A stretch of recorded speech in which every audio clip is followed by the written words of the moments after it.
Live from Staples Center in Los Angeles, the LA Kings look for their 5th straight win at home. Tonight, it's a Pacific Division battle against the Phoenix Coyotes. Hi, everybody. Bob Miller along with Jim Fox. The Kings have won 4 games in a row here at home. And whether it's at home or on the road, the Kings are playing solid, and they're picking up points. It was interesting this morning, Bob, at the morning skate. Kings alumni Ian Turnbull was there. He was talking about the last game. He said, you know what, that's a good sign that you win a game like that, because the Kings are known as a team that relies so much on their system.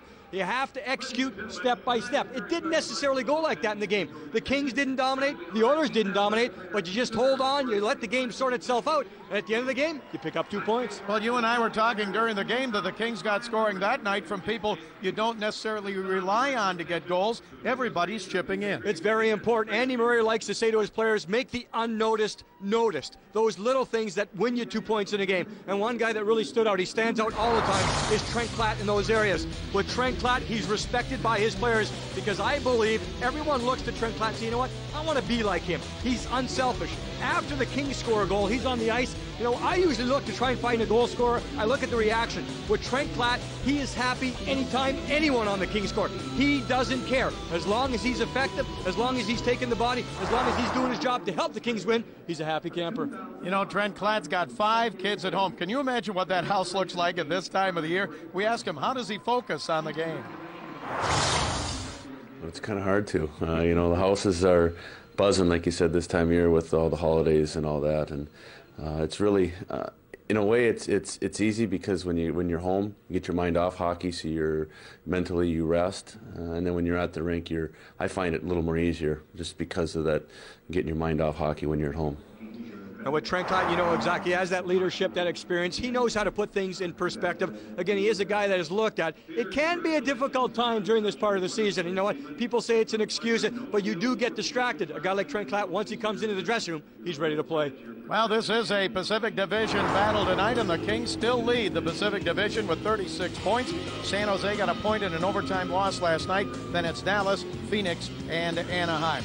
Phoenix last played on Monday night. They got beat 5-2 in their final game at America West Arena. They'll move into their brand new arena in Glendale, Arizona on December 27th. Not a bad team. They are unbeaten in 7 of their last 10. And in that last game we were talking about, 2 empty net goals against Minnesota, so that's why it looked like a bad game in 5-2. They felt they played pretty well in that game, but crucial mistakes hurt them. Normally the Coyotes give up a lot of shots on goal. Normally, though, they also get a lot of solid goaltending. Tonight it's not Sean Burke. We'll see Brian Boucher in goal for the Coyotes. They get a lot of solid play up front from number 17, Ladislav Nagy. He's out of Slovakia, leads them in goals and tied for first in points. Exactly what you want from any player, to develop and improve every year as it goes along. When Nagy was in the league to start, he was known as that skilled player that maybe played on the outside too much. Last year he picked up almost 100 penalty minutes, and you know, they said you got to do things to stay on the box. This year he has a pretty good balance. He's in the middle when he needs to be. He's in the traffic. With all that package together, he really has a good package of skill.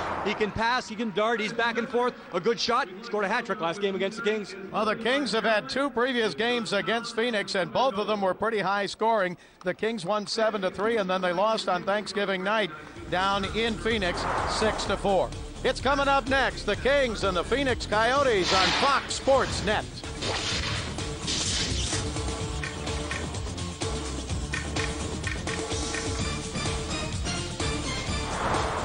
Fox Sports Net presents Kings Hockey, brought to you by GMC. We are professional grade. By Nextel. Done. Call 1-800-NEXTEL9.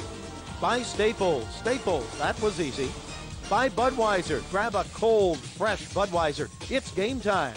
And by Toyota. Get the feeling.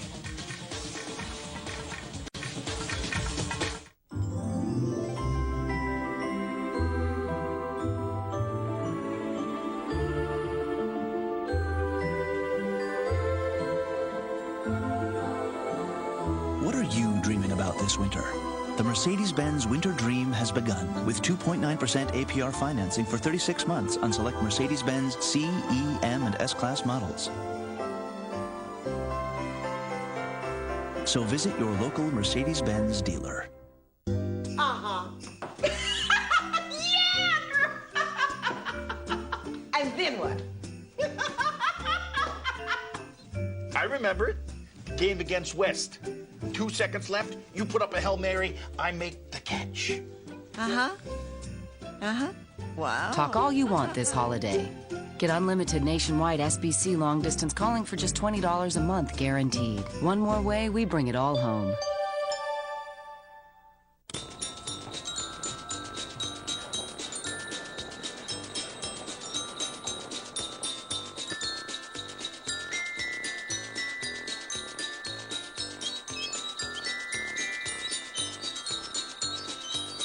Just stop.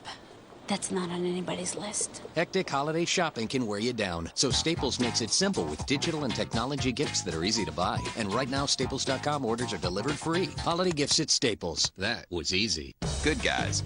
Get holiday gifts for everyone at Good Guys. And now, make no down payment and pay no interest until 2006. Good Guys. Here to help. Here's a gift for you. And here's something for you. Happy holidays. Here you go, man. Here's one for you, buddy. Come on! Give the gift of holiday scratchers. Really, anyone can win. Come on! From the California Lottery. Also look for our gift tag scratchers. A new 2004 Ford F-150. Not just redesigned, but reinvented. It brings a whole new level of performance, luxury, and toughness to what was already the best-selling truck in America. It's the best in its class in towing capacity, payload, low-end torque, frame strength, and inside, it feels like a luxury sedan. The next F-150, it's here. Hey there, Kings fans. Michael Lee's with you, coming to you from our SoCal Sports Report studios here at Staples Center. Don't worry, we're going to get you to the ice in a moment for the puck drop. But I want to give you an idea of what's coming up on the Kings' schedule. All the Christmas shopping going on. You may have forgotten that Colorado comes to town Saturday. Then the Kings hit the road for back-to-back games at Vancouver and at San Jose Monday and Friday. And, of course, all three games can be seen live right here on Fox Sports Net. And we want to remind you what's coming up on the SCSR after tonight's Kings game. Complete highlights, of course, and reactions in the locker room. Plus, we'll be out at USC to find out how the Trojans plan to run the ball against Michigan and the Rose Bowl, plus a preview of Kobe Bryant's next court appearance. But right now, back out to the ice, Bob Miller and Jim Fox with the call of the game. Thanks very much, Michael. The Kings and the Coyotes, a Pacific Division battle. Both teams have played against each other home and home so far this season. 1-1 apiece. In goal for the Coyotes, Brian Boucher. Look at his record. Hasn't played a lot.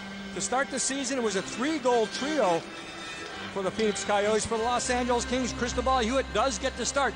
Roman Cechmanek is backing up because of the hip injury, so he has skated in the last couple of games. Hewitt doing the job, very solid in goal for the Los Angeles Kings. The referee, Shane Hyatt, Kelly Sutherland on the lines, Vaughn Rohde and Lonnie Cameron. They're coming up right now, play-by-play, Bob Miller. All right, Jim, thank you very much, and we are ready to go as this homestand continues, and Belanger wins the draw from Langkow out at center ice, and Matty Nordstrom brings it into the neutral zone and flips it high in the air. You were mentioning Brian Boucher, last 5 appearances, 94% save percentage and a 1.91 goals against. So while you're right, he hasn't played very much, but he has been pretty effective. Puck comes into the corner of the King zone. Dug out there, but they don't clear. Brian Savage went to shoot and didn't get all of the puck. It comes in, and Hewitt shovels it over to Nordstrom. Now up to Frolov, and Frolov tips it down into the Phoenix zone and played there by Boucher. His pass up to the blue line and brought out to center ice now and fired in by Branko Radivojevic. Chased down by the Kings.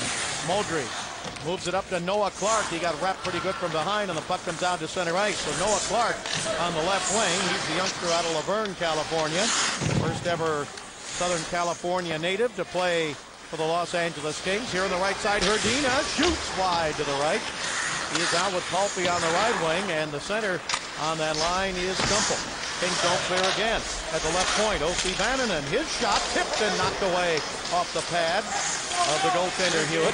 So Phoenix all over the Kings here at the start, down in the Kings zone, as the puck cleared to the blue line, but not out yet. held in for a moment. Now Noah Clark spins and gets it out to center. And the Coyotes on their last breakout, they did something a lot of teams try to do against the Kings because of the pressure and the Kings taking away the neutral zone. Not necessarily trapping. The Coyotes just lofted the puck high into the air all the way to the far side. If you're not disciplined and don't take away that far lane, can be trouble for the Kings. Here's Lubomir Vichnowsky. He gets it up on the right side. Camilleri across the line, tried to center it to Straka, but it was intercepted, and the Coyotes get it back up to center ice.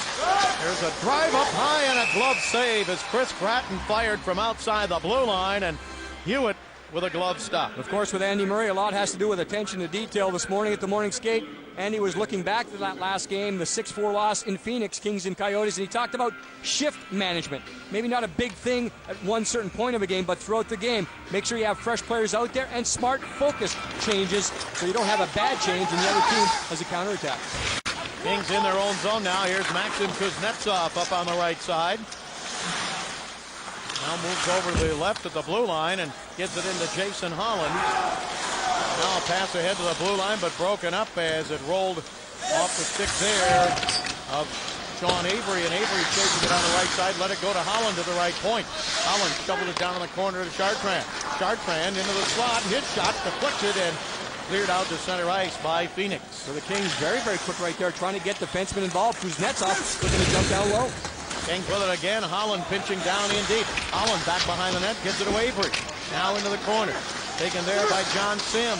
Sim tried to get a shot, but fanned on it. It comes back out to center, and Kuznetsov feeds it over now to Jason Holland. Coyotes have the only 2 shots of the game. A King pass there is deflected, but cleared out to center by Holland. Robitaille went for it. He didn't get it. And it comes back into the King zone. That line with Camilleri at center. Straka's on the right wing and Robitaille on the left. Pass up to Straka at center ice. He gets hit and knocked down there as the puck comes down in deep. Landon Wilson stepping into him at center ice into Straka. And the puck taken now back down into the King zone. Cleared ahead and offside, a 2-line pass called against Phoenix. Well, just before the game, the Kings honored Peter Demers. There he is coming out onto the ice. This is his 2,500th consecutive regular season game. Matty Nordstrom came over, presented him with a Rolex watch from the team. The team also gave him a trip to Hawaii. His wife Marilyn was there, and Rogie Bachon representing the NHL and the league. Here's a shot by Belanger and a save, and Frolov scores on the rebound. I don't know how he got it past the goaltender, but he did. And the Kings lead 1-0. A little bit of a change-up on the back end because that shot, I'm going to call it a shot. It was going maybe 5 miles an hour, but it was just kind of a sneaky play. You'll see the play start in the Kings, inside the Kings blue line. Frolov will keep it alive once. He'll keep it alive twice. Then finally he'll pick up a loose puck. Watch this, kind of shovels it on the back end. It hit the midsection of the goaltender, Brian Boucher, on his right side, and then it just caromed into the net. Take a look at it again on the rebound. The angle's bad, but it just sneaks in. They call that 7-hole. The holes were there, and the Kings take a 1-0 lead. Frolov gets his 10th of the year. The assist goes to Eric Belanger. Here is Frolov again chasing it down, but it's poked away by Brian Boucher. Into the corner, Trent Klatt trying to pick it up. Klatt gets an assist as well as Belanger on the goal, and the Kings jump out to the 1-0 lead. Matty Nordstrom's pass knocked down by Cale Holtz, and now cleared into the neutral zone. Trent Klatt took it away, and he is hit hard there by Shane Doan. He comes right back and hits Doan. And they have a few words as they go over to the bench. Play continues. Here's Nordstrom. He threw it into the right wing corner. Hulpy trying to get over there. Noah Clark tried to get in but couldn't pick it up. And the puck cleared off of one of the Coyotes who's hurt. It's Nagy. Up the middle. Shot by Modry and a save made. Ladislav Nagy, who leads them in goals and tied for the scoring lead, was injured when hit by the puck. And he's going out there, Bob. He's not putting any weight on his left foot, so maybe that shot is just one of those things you never expect it. They're not necessarily out there to block the shot, but Nagy is actually making his way right to the end of the bench. He's still bent over. Not a good sign for the Coyotes. Kings with a 1-0 lead. Frolov getting the goal. Kings have it again in the Coyote zone. Pass up the middle. Shot. They score! Visnovsky! And the Kings have a 2-0 lead. And Bobby Francis behind the bench is not having a good time. You see Rick Bowness right there. Brian Boucher, this one again went 7-hole. I'm not going to take anything away from the LA Kings from the standpoint of their attack. Talk about a hungry team that jumped defenseman in. Stumple stops it up. He spins. Modry goes by once. That's a defenseman. The second guy following through is Visnovsky. So it's all offense for the Kings right now. The Kings really don't care who's involved. They don't care about your position. If there's a chance to jump into the play, the Kings are doing it. Good job by Stumple to use that strength to hold someone off, to allow time for Visnovsky to get open. Kings lead 2-0. And now the puck back down into the Kings zone. So the Kings have 4 shots on goal and scored on 2 of them. Here's a drive from the blue line by Gratton, deflected wide. Visnovsky getting the goal, and here's Avery to center. 2-on-2 with Sim. Avery left side, still with it. Avery shoots. Saved by Boucher, falling.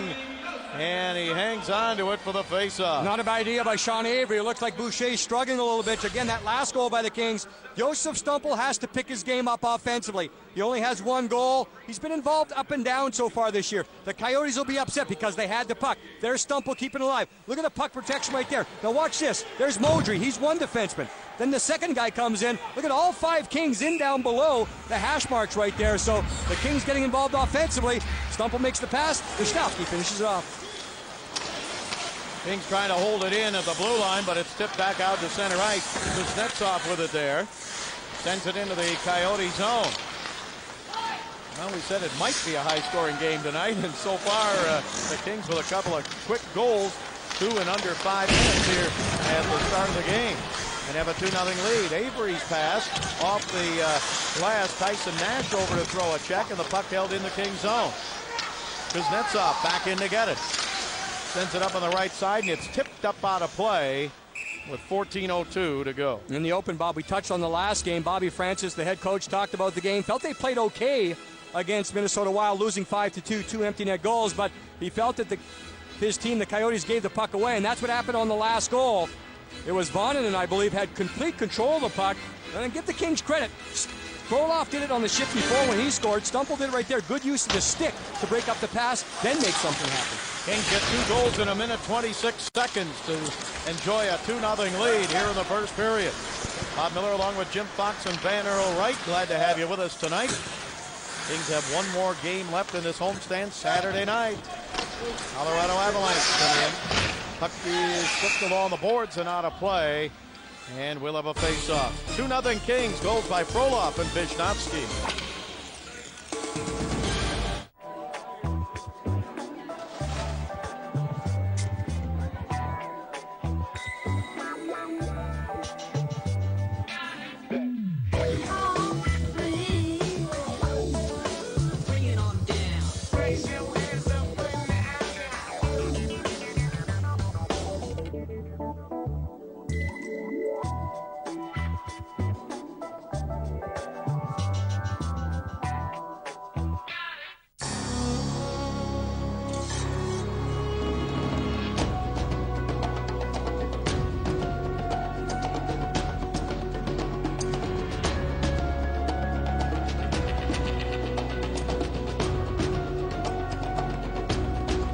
There first, where no sports sedan has been before. The all-new 270 horsepower Acura TL, a higher form of performance. McNabb and the Eagles have their sights set on playoff home field advantage, but Garcia and the Niners are primed to bury the Birds. It's a Fox NFL Sunday doubleheader this weekend. Michigan State looks to fight their way back to the top. But UCLA knows a win here would begin the quest to restore their winning tradition. Saturday on Fox Sports Net. A quick start for the Kings tonight. There's Lubomir Visnovsky. He had no goals in 20 games. Then he scored in the last game, and he scored again here tonight. So 2 goals in the last 2 for him. Froloff getting his 10th goal of the year. Here's Belanger with a drive that deflected off flat into the corner of the Phoenix zone. All-star candidate. Yeah. Puck comes to the blue line and is batted out to center ice. Kings back to get it. Joe Corvo slaps it in. He had a goal in the last game. Puck is taken on the left side by Belanger. He sent it in deep, and Damon Langkow broke it up and gets it up on the left wing side where Corvo helped take it away. Now here's Frolov to give it to Belanger. Belanger checked there. Puck is back behind the Phoenix net. Langkow with it. Pitching in his Nordstrom to try and hold it in. And the Phoenix Coyotes Shane Doan takes it, but the Kings had him bottled up in their zone pretty well. And you can get that feeling again. The Kings just have that urgency getting on the puck. You talk about a team being a half step behind. The Coyotes a half step behind here in the first period. The Kings going after loose puck. When the Kings don't have it, they want to get it back. Doan stumbled a little bit and lost control of the puck at center ice. Here's Modry now. Modry put it back over to Palpe. Ziggy Palpe in front to Stumple. Stumple couldn't get a good pass, and the puck cleared up to center ice. Marko Radovojevic sends it across the line. Vishnowsky knocked it down. Kings have it in their own zone, and here's Jaroslav Modry. Modry's pass up ahead to center ice to Noah Clark. Clark got taken out of the play, and the puck was picked up. Holtz is the player that checked Noah Clark. Puck cleared all the way back into the Kings zone now, and chased in by Modry, and an icing call against Phoenix. And a reminder, this week on the Fox NFL Sunday pregame show, our touchdown celebrations getting out of control, or is it just part of the game? We'll talk to some of the most famous celebrators in NFL history. It's all on the Ford F-150 Fox NFL Sunday pregame show, 9 a.m. Sunday on Fox. Let me think how I vote on that. Is it out of control? I think I know where you're going maybe. here. Yeah. Face off to the left. Brian Boucher has had a rough start in goal tonight for the Phoenix Coyotes. If Avery had scored on that, that would have been it. The hook would have been out. And Avery had a shot from the left side, and Boucher was kind of sprawling and made that save. Certainly, Bob, the second goal was a good scoring opportunity by the Kings, but the Frolov one was just kind of a put-back shot, not really looking to score. And it's just the way both of them went in. It looked like the goaltender beat him cleanly both times. Here's Kuznetsov. His shot in front. Avery couldn't jam it in. Here's Sim behind the net. Sim trying to get around Vananen. Puck taken by Avery again now to Chartrand. His pass, I think, trying to get it to Kuznetsov coming down the middle, and it went wide. And the puck cleared again, and Tyson Nash gets hit pretty good by Chartrand. And the Kings have in their system, in their game plan, every game, defensemen activate, green light. If there's an opening goal, it's just been taken up a notch here in this game against the Phoenix Coyotes. No hesitation whatsoever by Kings defensemen trying to join the attack. Here's Straka trying to get to it behind the net. Kings have it again for a moment, but then lose it, and the Coyotes bring it out to center ice with 10:59 to go in the first period. Into the left wing side, Jeff Tate. He gets checked there, put it back in, he got it back, he shoots, and it's wide. Rebound, Landon Wilson tried to get to it behind the net. And the puck taken away by Robitaille to Straka. Straka gets stopped out at center ice. Straka playing in his 9th game with the Kings. He has 7 points in the previous 8. Long shot, save made by Hewitt. Kings trying to catch the Phoenix Coyotes in a line change. Robitaille from center ice slaps it around the right wing side to Straka.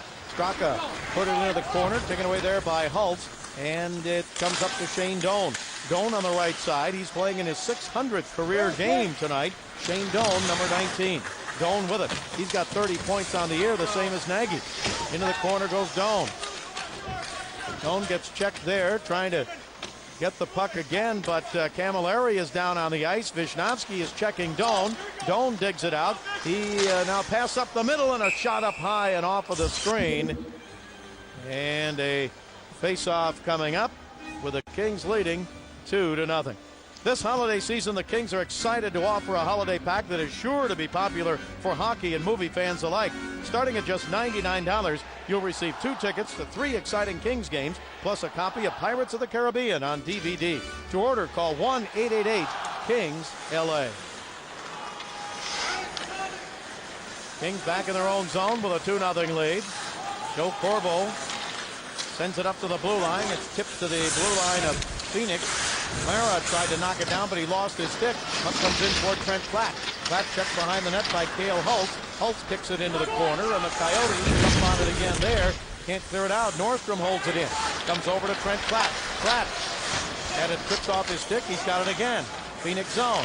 Gives it to Belanger. Belanger's pass deflected against the board. And the puck fought for by Trent Platt now. into the corner. Frolov waiting for it. He gets it. He gets knocked down from behind, and then a shot from the left side. Klatt was trying to come in front to look for any rebound, and the Coyotes get it back up to their own blue line. You can see how effective you can be if you're willing to take a hit to make a play. That last one, Belanger, Frolov, and Klatt, all three guys taking hits. It's physical, but you make the play. Now Ziggy Palffy comes out on the ice for the Kings. He is 7th in NHL scoring coming in tonight. Puck slides all the way down the Kings zone. Kings have a 2-0 lead. 2 goals in a minute 26 at the start of this game. Puck comes down into the corner as the Coyotes try to move it along the boards. It was Nagy who's back in action now after getting hit with that shot. Here is Radovojevic. Radovojevic trying to go into the corner, but he is pinned there. Kuznetsov took 2 men out, and the Kings come to center ice. Here is Palffy, drives it in, and now we're going to get some penalties, I believe. 1 from each side, Kuznetsov and Ladislav Nagy.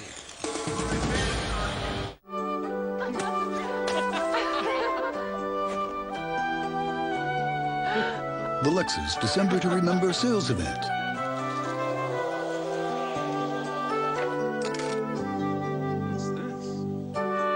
You'll find incredible values whether you buy or lease. Wow, that's really cool. Missing it would definitely spoil the surprise. See your Southern California Lexus dealer.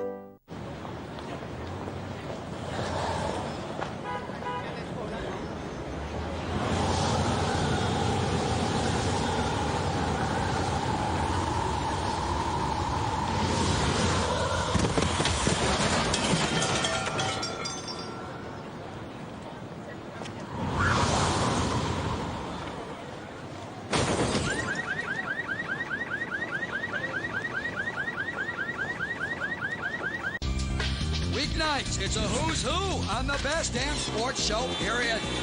It's a fact! It's the clubhouse for Hollywood and Hall of Famers. Please welcome The Rock, Pamela Anderson, Chris Rock, Jesse Jackson, Cuba Gooding Jr. Where anything can and will happen. This is too good and too much fun. Just move your hips in a circle. That is must-see T-Busy right there. Tonight on Fox Sports Net.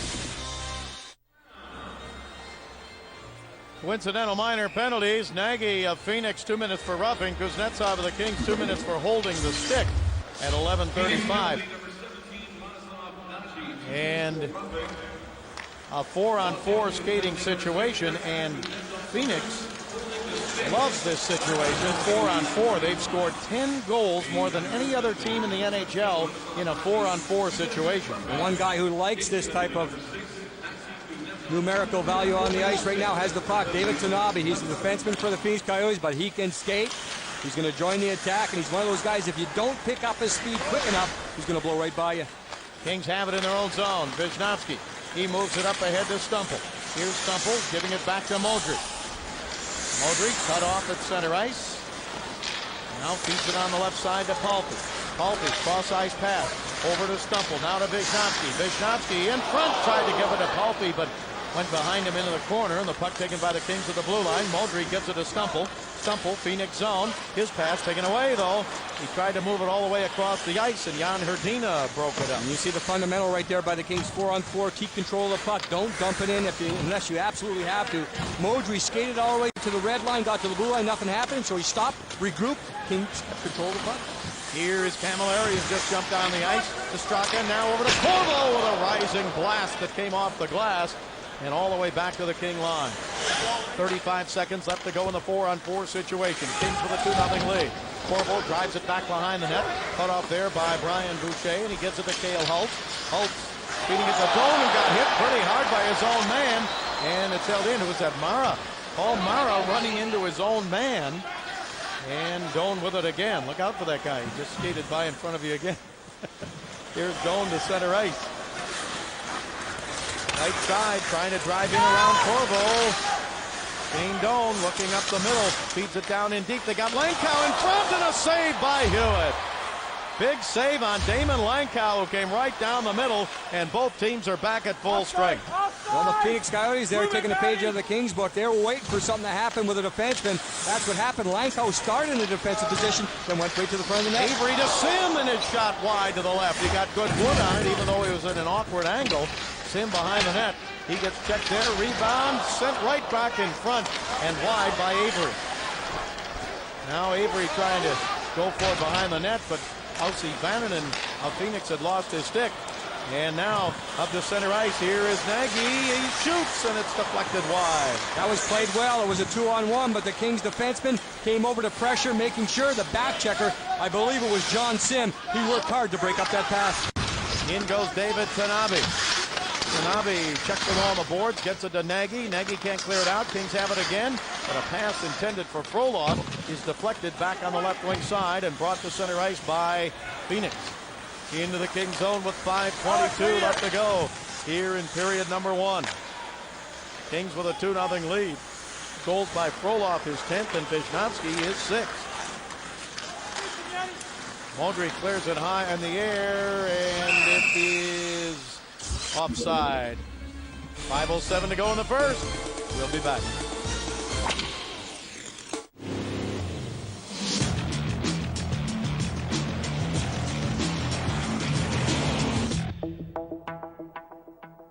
Try as they might, they still can't catch us. The GMC Sierra. Get a Sierra 1500 extended cab available with a pro-grade power pack, including a 5.3-liter V8, XM radio, and more, and get a $2,000 discount. Add the discount to cash back for a total value of $4,500. See your Southern California GMC truck dealers. There is good, and there is evil. We all have within us the capacity for both. But in the end, a final question remains. Which side are you on? In an epic struggle between light and dark, choose your path and seal the fate of the galaxy. Star Wars, Knights of the Old Republic, rated T for teens. For saving the galaxy, there's no power greater than X.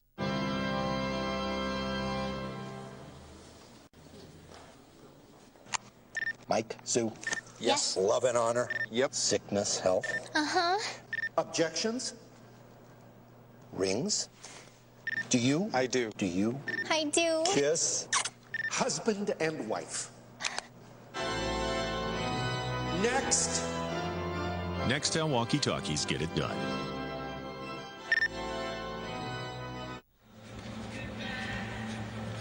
There's Trent Klatt going over the bench. He's got an assist tonight. Kings have 2 goals. They lead 2-0.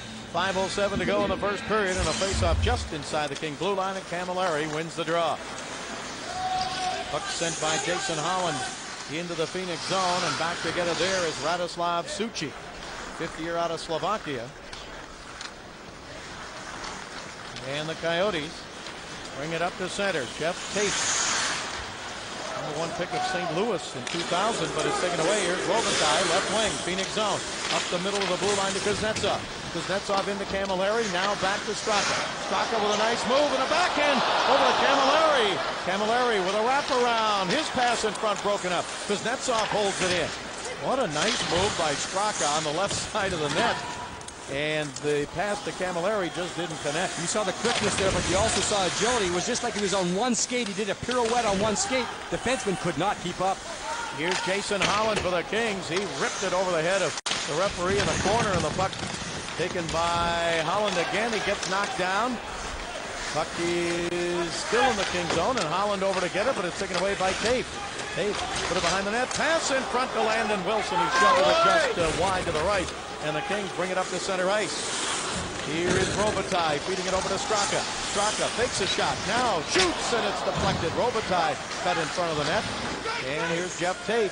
Tate pulled down to one knee, and then the puck cleared off the glass back into the King zone, and Joe Corvo back to get it. Nice patience by Straka. He had speed up, but he knew he couldn't score from where he was. He didn't have enough momentum. Wait for that traffic to come through with Robitaille.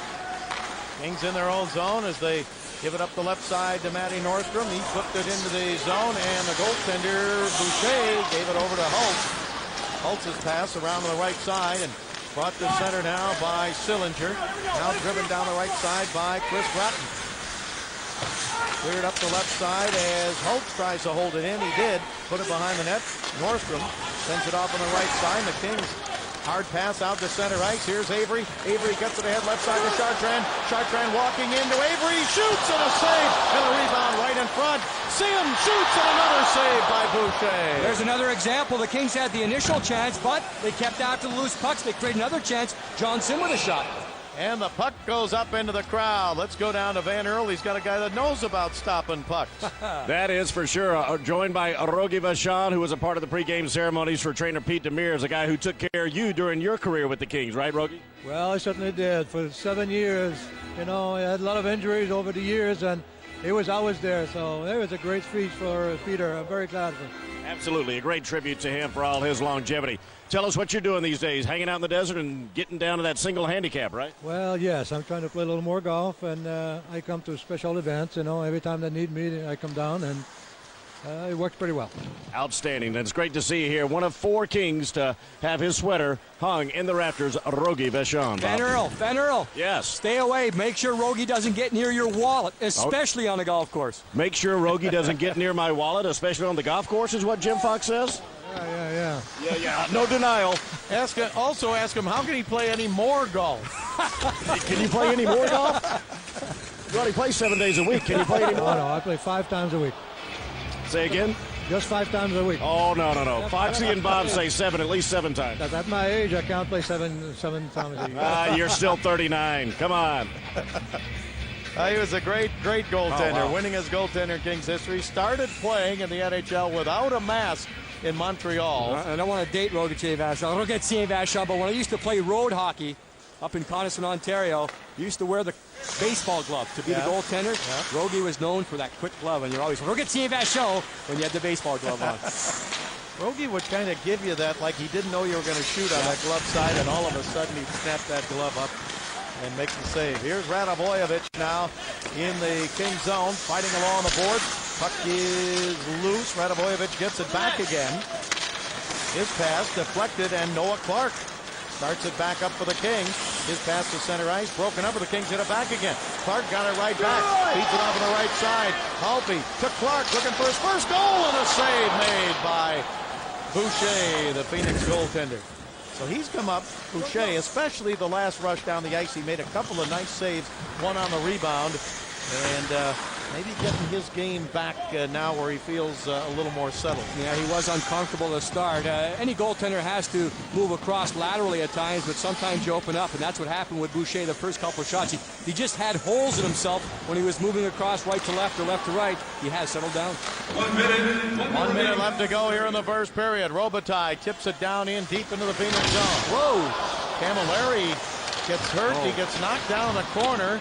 Puck comes back toward him, and he can't get up off the ice. And Landon Wilson's going to go off, Bob, for a penalty. Now, that's the least of our concerns right now. It was Wilson that was going on the back check. You see the contact, and there may be a little bit of a shove coming up. He just pushes, and you can see how dangerous that is. He goes in head first. Now, it didn't look cheap to me. I mean, you know, he did push. It wasn't like that one we saw with Sean Avery earlier in the year. And I don't want to, by any means, discount the seriousness of this. You can see Pete Demers is out there doing his job along with Michael Camilleri, but it was so far away from the boards. Right. But you could see that Camilleri lost complete control, and man, he was going top speed when he hit the boards. Camilleri, 7 goals in the last 11 games, and this would be another blow to the Kings to lose somebody like that. And again, Landon Wilson just trying to get in position. Now, he kind of pushes off, and you look at Wilson, he's going the other way. It's not like he's saying, I'm going to shove this guy through the boards. He is picking up a penalty on the play. I'm sure it's going to be interference. I shouldn't say that. I assume it's going to be interference, and Michael Camilleri in pain. I'm just going to hope here, Bob, it's one of those stinger type things where maybe you knock a shoulder or a neck and something, and you lose control of the arm, or there's a stinger down your arm and it goes away. It can go away in 30 seconds to a minute or something like that. Hopefully that's the situation. Landon Wilson over in the penalty box on a night when Pete Demers is being honored for 2,500 consecutive regular season games. As you said, he's out there doing his job, and Camilleri gets back up. Good interview you did with him in the pregame show, too, and asked him, what do you expect when you go out on the ice? He said, you never know what you're going to see. Fox Sports Net presents Kings Hockey, brought to you by your Mercedes-Benz dealers of Southern California. With 11 models under $45,000, a Mercedes-Benz is more affordable than you think. And by Gatorade Thirst Quencher. Gatorade, is it in you? If that shove by Wilson was a little bit closer to the boards and his reaction after, he was just getting involved, I would have said, that's a cheap. Landon Wilson, not known for that type of play. Interference is the call. Hopefully Michael Camilleri will be all right. He'll be 100%. Come back in the second period, and everything will be okay. It'll be okay right here. The one way you make him pay, by scoring a power play goal. I'm sure Andy Murray is asking, if you create an injury on a boarding call, you should get the 5-minute major. That's not the case. It was more interference than boarding. That's why only the minor. The end of this period, puck taken in front. Wisnowski with a shot and a save and a penalty coming up, and the Kings are going to have a 2-man advantage, and Wisnowski is hurt. And here comes Peter Demers very quickly. Peter was all the way down into the... Yeah, you can see right here, this is how the NHL teams work together. The trainer of the Phoenix Coyotes comes out because he knew Pete Demers was off helping with Michael Camilleri. Bob, in that interview with Peter Demers, he said the one thing that's scary, eye injuries, and this one doesn't look like that, so that's a good sign again. There's blood, and Wisnowski's... Yeah, there it is, yeah. Langkow reaches out. Again, what Langkow is trying to do is lift the stick, maybe knock him off stride. You got to hope that it's just... Well, it looks like it's underneath the right eye. And Peter Demers is finally back there to make sure he's going to help out. The eye injuries can be very, very scary, as Pete told us before the game. I was just about to say, at the end of this period, Vanneau Wright was going to talk to Pete Demers because he's being honored tonight, but all of a sudden, Pete is going to have his hands full, so I doubt whether we're going to be able to hear from him. 4 minutes for high sticking to Damon Langkow, and here is Wisnowski being helped down to the locker room. Wisnowski's tough as nails, and that can be very serious. You can see right there, 4-minute double minor to Langkow.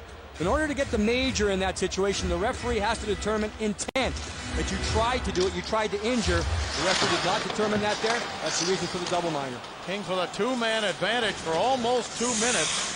About a minute 53 on the 2-man advantage. And we have only 29 seconds left to go in this first period. Puck comes back to the King line. Here's Ziggy Palffy. Palffy over to Stumple. Stumple with it, right side. Kings trying to get one before the end of the period. Robitaille turns, gives it to Corvo. Corvo feeds it to Moultrie, scores! With a 2-man advantage. And only 13 seconds left in the period. The Kings lead 3-0. You got to play the time and score. That time the Kings played the time. They knew the time was dwindling down nearing the end of the first period, so Moultrie says, I'm going to take the shot. Robitaille is in front. I think Luc Robitaille lifted his left leg. Watch the left leg of Robitaille as he moves into position. The goaltender Boucher moves across. Robitaille, I think Luc gets a piece of that.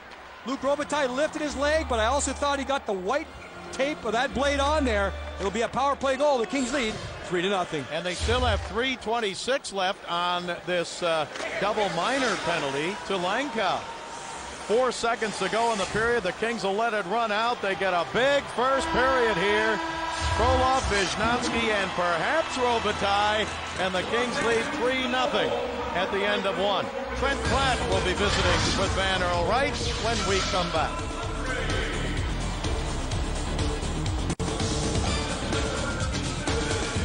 Ebert and Roper give Stuck on You 2 thumbs up. You can do that with 3 hands tied behind our backs. It's double the fun with enormous heart. She's the girl from Qingdao, China. 2003's funniest comedy. Stuck on You, rated PG-13, now playing.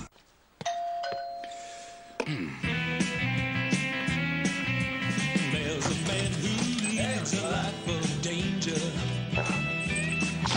To everyone he meets, he stays a stranger.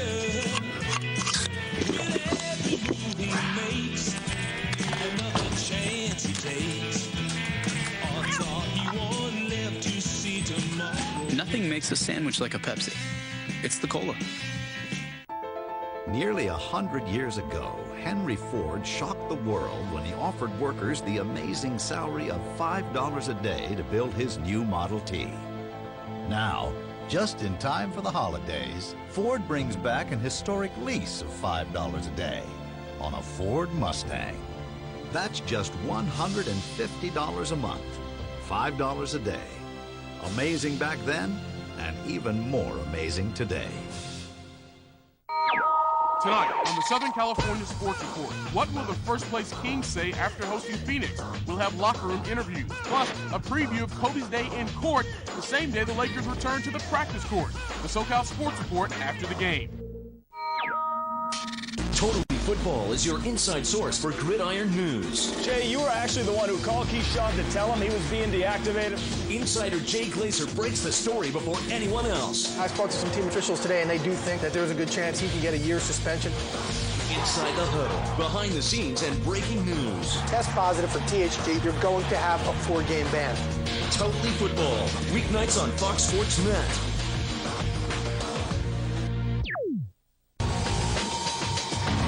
Michigan State looks to fight their way back to the top. But UCLA knows a win here would begin the quest to restore their winning tradition. Saturday on Fox Sports Net.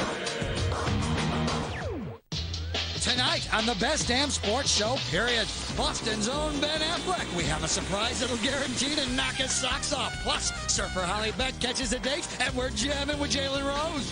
Tonight at 11. Happy holidays from the Los Angeles Kings, Fox Sports Net. Has to be one of their best first periods of this NHL season. The Desert Dogs so far with a 3-0 lead. Joined now by one of the most productive players on this Kings roster. I tell you what, Trent Clant, you have just been outstanding contributing to your new team. How do you assess your play? Well, I'll tell you what, I appreciate that. It's just been a lot of fun to be part of a winning organization. We've been pretty fortunate to play some pretty good hockey lately. We're getting goals, we're playing well defensively, and the thing that's most important is we're getting wins. And as long as we're winning, everyone's got a smile on their face. We also thank you for stepping in and filling in, because we were going to talk to trainer Pete Demers here in the first intermission, just because this is Pete's big night, 2,500th consecutive regular season game. I mean, that has to be impressive to so many of you players. Yeah, it really is. And, Pete's a guy that's, he's always the first one at the rink in the morning. He's always the last one to leave. And, people don't realize that. He's got a pretty long day, and he's always putting up with cranky hockey players that are tired, and they got bumps and bruises. And, his job isn't easy. And he's been a warrior. I've only known him a little bit, but he's a great guy, and I'm just happy to see it. All right. You got your Christmas shopping all done? You ready? No, not yet. All right. You still got a lot of work today, and the Kings got a lot of work to do as well. 2 periods left here against Phoenix. Back with highlights after this.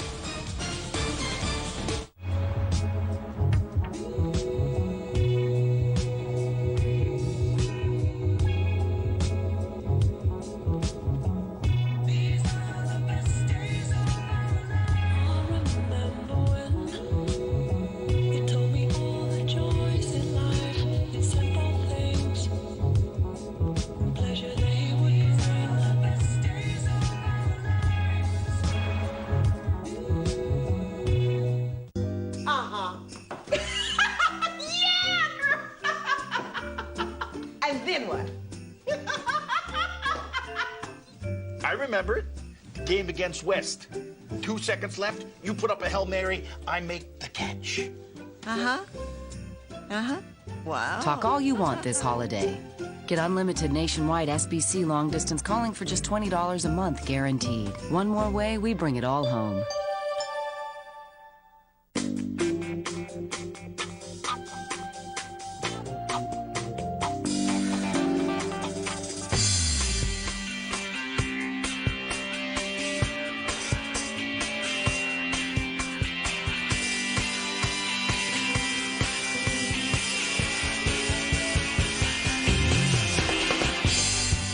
Introducing the technologically advanced Acura TL. You could stop. You just don't want to. Is Stag Chili the chili lovers love? Juicy beef, 2 kinds of beans, succulent tomatoes, zesty onions, green peppers, spices, seasonings. Stag Chili is the chili lovers love. Dear DirecTV, there's not a word to describe how great DirecTV is. It's not great. It's not greater than great. It's even greater than greatest. My mom, at first didn't know if it was a good idea, but now she loves DirecTV, and it saves her money. Signed, Brian Mills. Brian, I think I'm gonna have you write my next review. Act now and get a 3-room DirecTV system, including equipment and installation, free.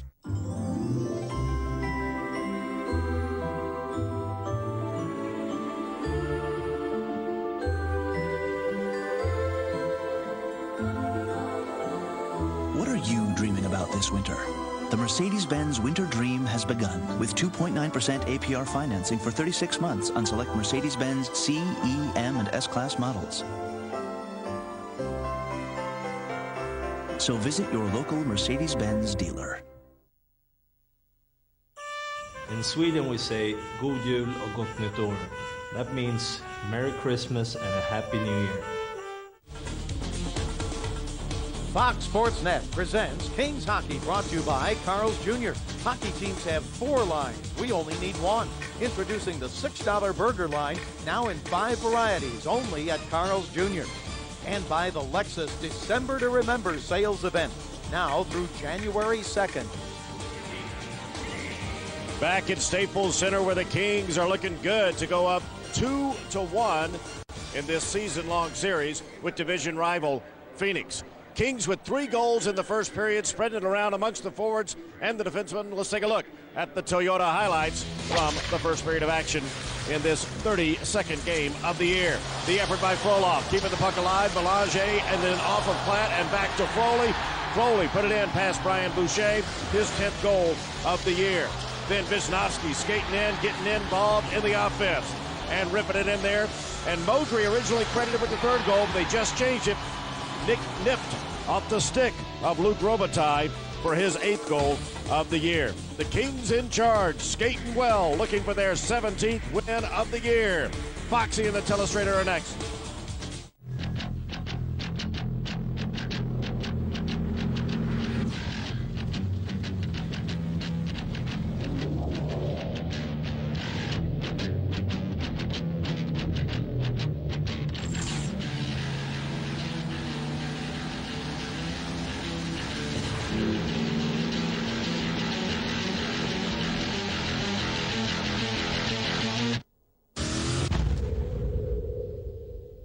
On page 91, data for the new creamy caramel. Oh, it's a shake, for goodness sake. For goodness sake, I got the hippie, hippie shake.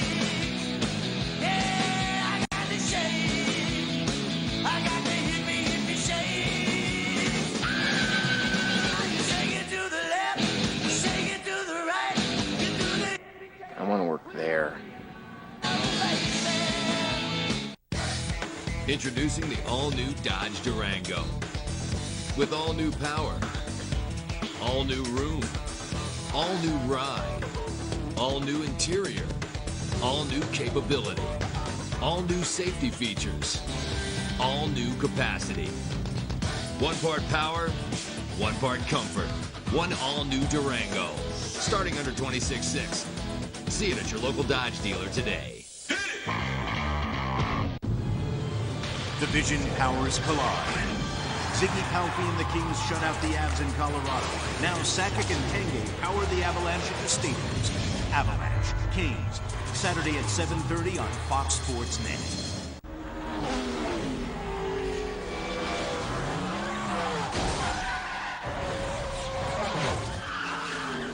Football players, sometimes I worry about them. It's such a tough game with all the hits they have to take week after week. What if you pull a groin? You could miss a few games. NASCAR returns to Fox. We have a fantastic show for you today. The Paper Boys. Join Carolyn Hughes, Bill Plaschke, and J.A. Adonde as they discuss the hottest topics from the SoCal sports scene. Fridays at 6:30 on Fox Sports Net.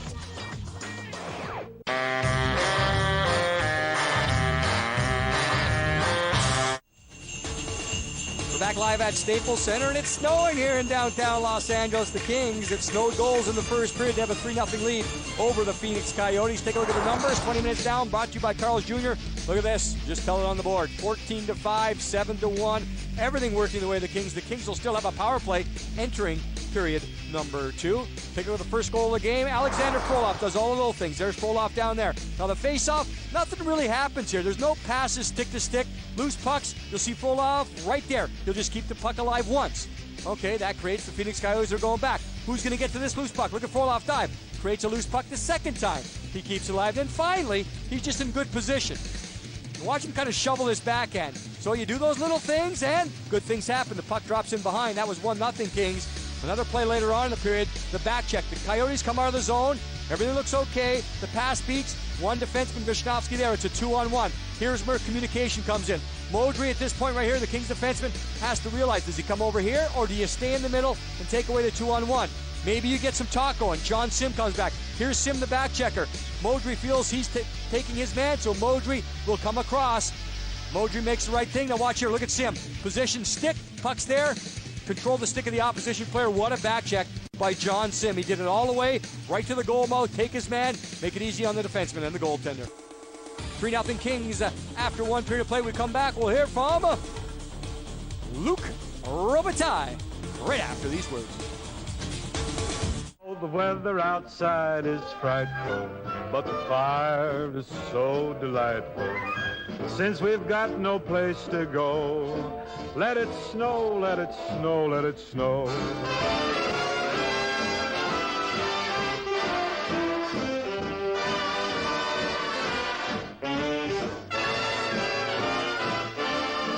Let it snow, let it snow, let it snow.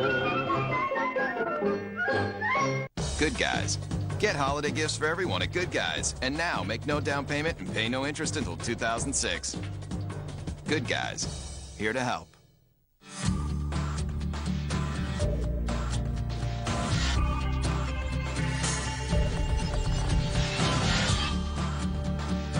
Ain't it a perfect day?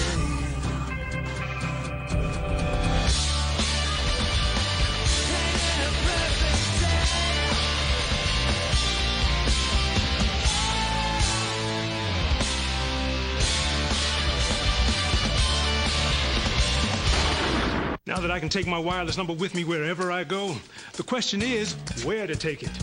Maybe to the one company that lets me keep my unused minutes so that I don't get slammed with overages. And that would be... Only Singular comes with rollover, so you can keep your phone number and your unused rollover minutes. Now get a cool Samsung color screen flip phone. I call it my you can take it with you plan. Keep your number, keep your minutes. Another reason Singular fits you best. Sign up now and get 500 bonus rollover minutes.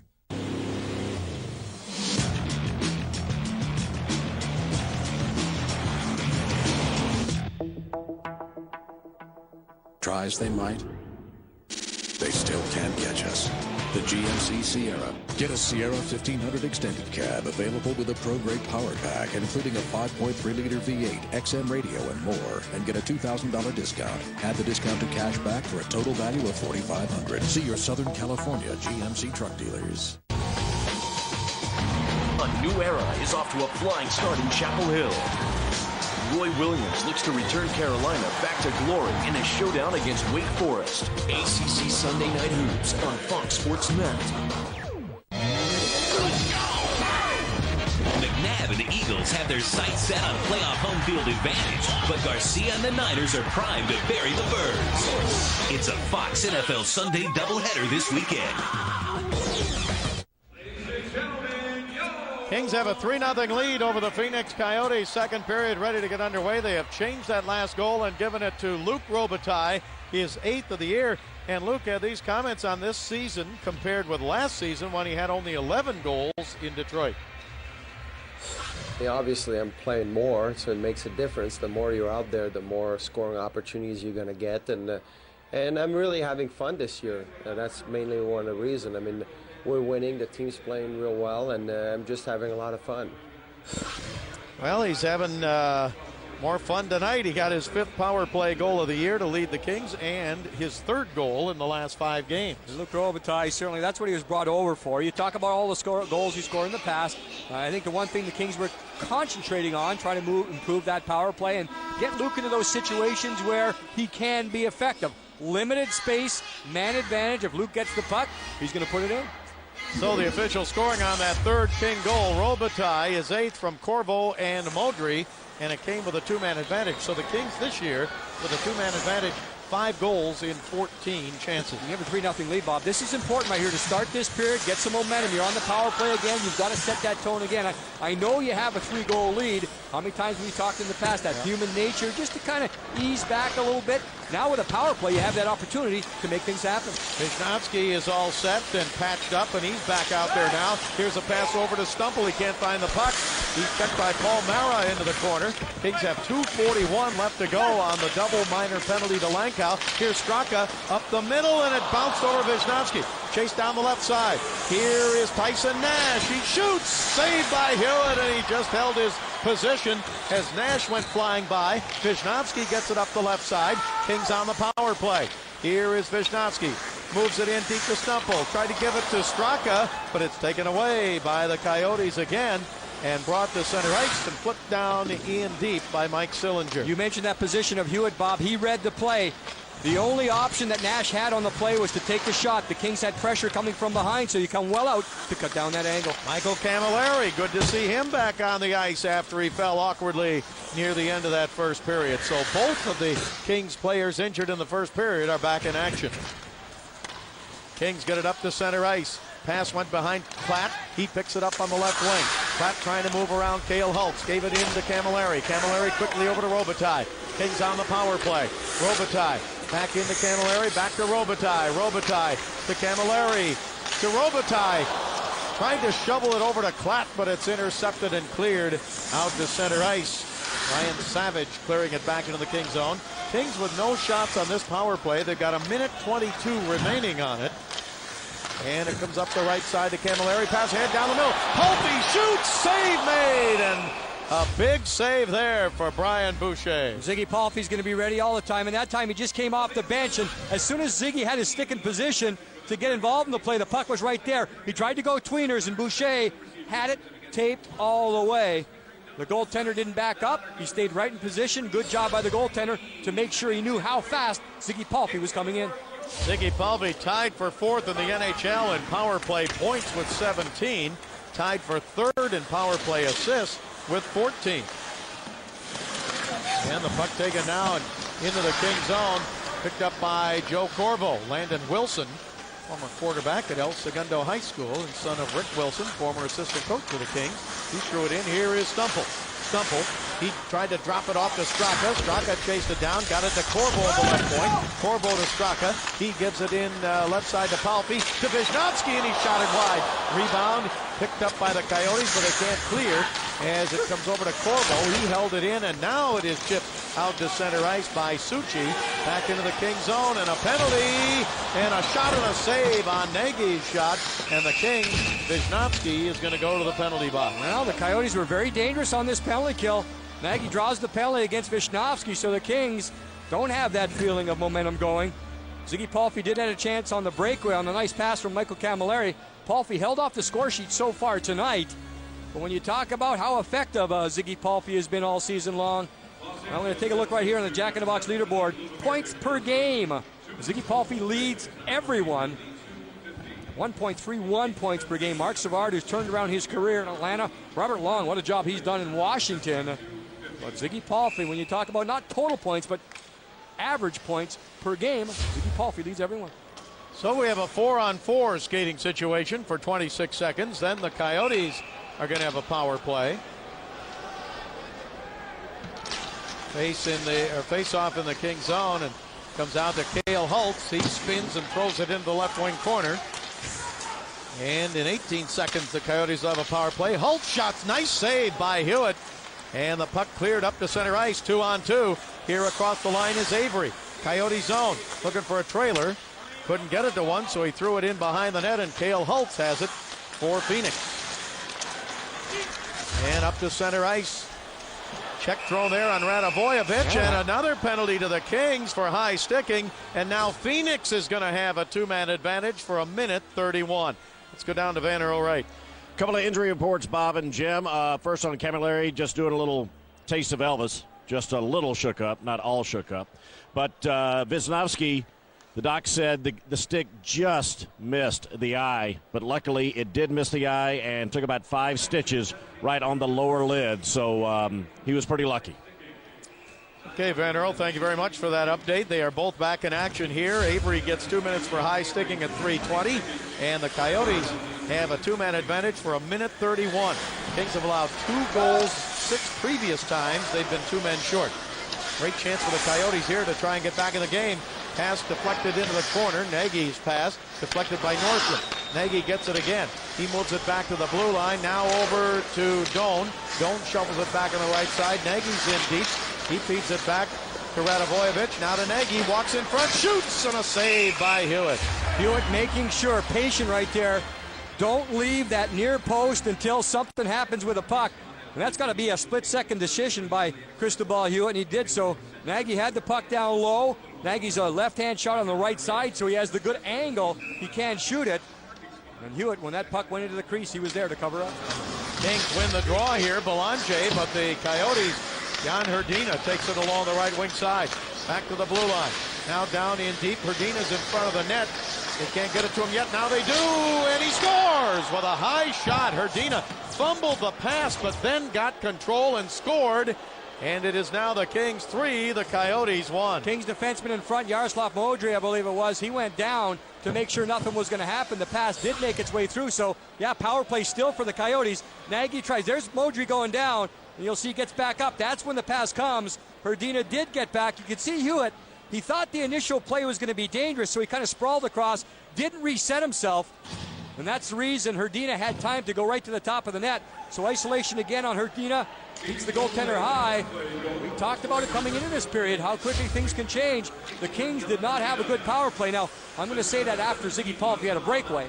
That was a great pass by Camilleri, but you could feel the momentum. Now the momentum with the Coyotes. Coyotes still have the man advantage for 57 seconds. Hrdina gets his 3rd of the year. It comes on the power play, assisted by Ladislav Nagy and Paul Mara at 4:07. And the Kings drive at the length of the ice, and it curls right toward the net. And a save made by Boucher. So the Kings started the second period with a 2-man advantage. Couldn't score on it. Or excuse me, they didn't start with a 2-man advantage. Started with time left on that double minor. It was a 1-man advantage. They couldn't score on it. The Kings did score on the 2-man advantage right at the end of that first period. And the Coyotes took advantage of their 2-man advantage, and nice goal by Hrdina. I thought once he fumbled it, he wasn't going to be able to get it back, but boy, it was quick. There's a shot that's tipped wide by Nagy, and the Kings trying to clear, and Langkow holds it in along the boards. Now it bounces to Belanger, into Nordstrom. Nordstrom slaps it around the boards. Mara pinches in, and Avery is out of the penalty box, and the Kings are back at full strength. Past Avery, he was wrapping his stick on the ice, calling for the puck. Here's John Avery. Phoenix zone. Avery driving, still has it. Still protects the puck. Now gives it back. Pass in front into the corner. And it is cleared to the blue line and out to center ice. And Andy Murray's done this in the past, Bob, the past few games. After a power play with the other team, or even with the Kings, he'll come back with that energy unit. Chartrand, Avery, who came in the box, and John Sim to try to reestablish a lot of energy in a positive way for the Kings. Tyson Nash checked there by Kuznetsov. Puck cleared on the glass and not out. Held in again. Here's Tyson Nash, used to be with the St. Louis Blues. His backhand pass broken up by Avery. Shoveled it to Holland. Holland behind the net. Played the boards. Not out. Held in by Mara, but now the Kings. Kuznetsov gets it up to center ice. Pass on the right wing. John Sim chasing it in. Sim back behind the net. Eludes a check. Still has it. Sim trying to throw it down in the corner. He did to Avery. Avery's got Robitaille in front. Can't get it to him. Tip behind the net. And the Coyotes take over. 13:30 to go in the second period. The Kings lead it 3-1.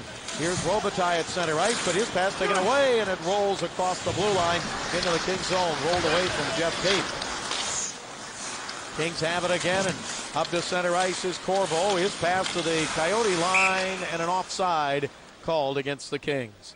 Kings lead it 3-1 here in the second period. What you doing, Brian? Oh, I'm just putting my name and address in these bottles and sending them out to sea. Hopefully someone will find them and contact me someday. Wow. Yeah, wow.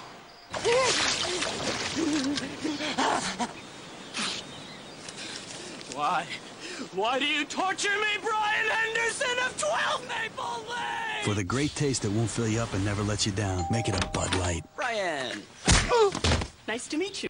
It's me. This is my voice. I own it. Quite frankly, I made it. You hear me? You hear what I'm saying? Here's a little word I like. Man. Just like the way it sounds. Go get your own sound. This one's mine, man. Singular connects you to the technology with the truest sound in wireless. Just look for the Singular Smart Chip. Proof that we take your voice very seriously. I call it my Trust Your Voice to Singular plan. Truest sound. Another reason Singular fits you best.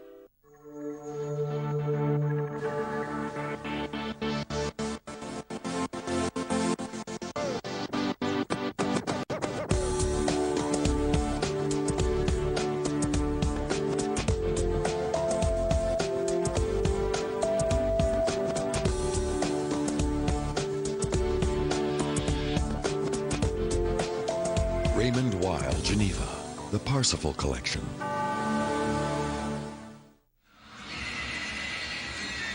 We're back here at the home of the Kings, Staples Center in downtown Los Angeles. The Kings had a 3-0 lead at the end of one. Phoenix has scored with a two-man advantage here in the second, and they have outshot the Kings in this period 5-1. So Phoenix trying to get back into it. Platt lost his balance.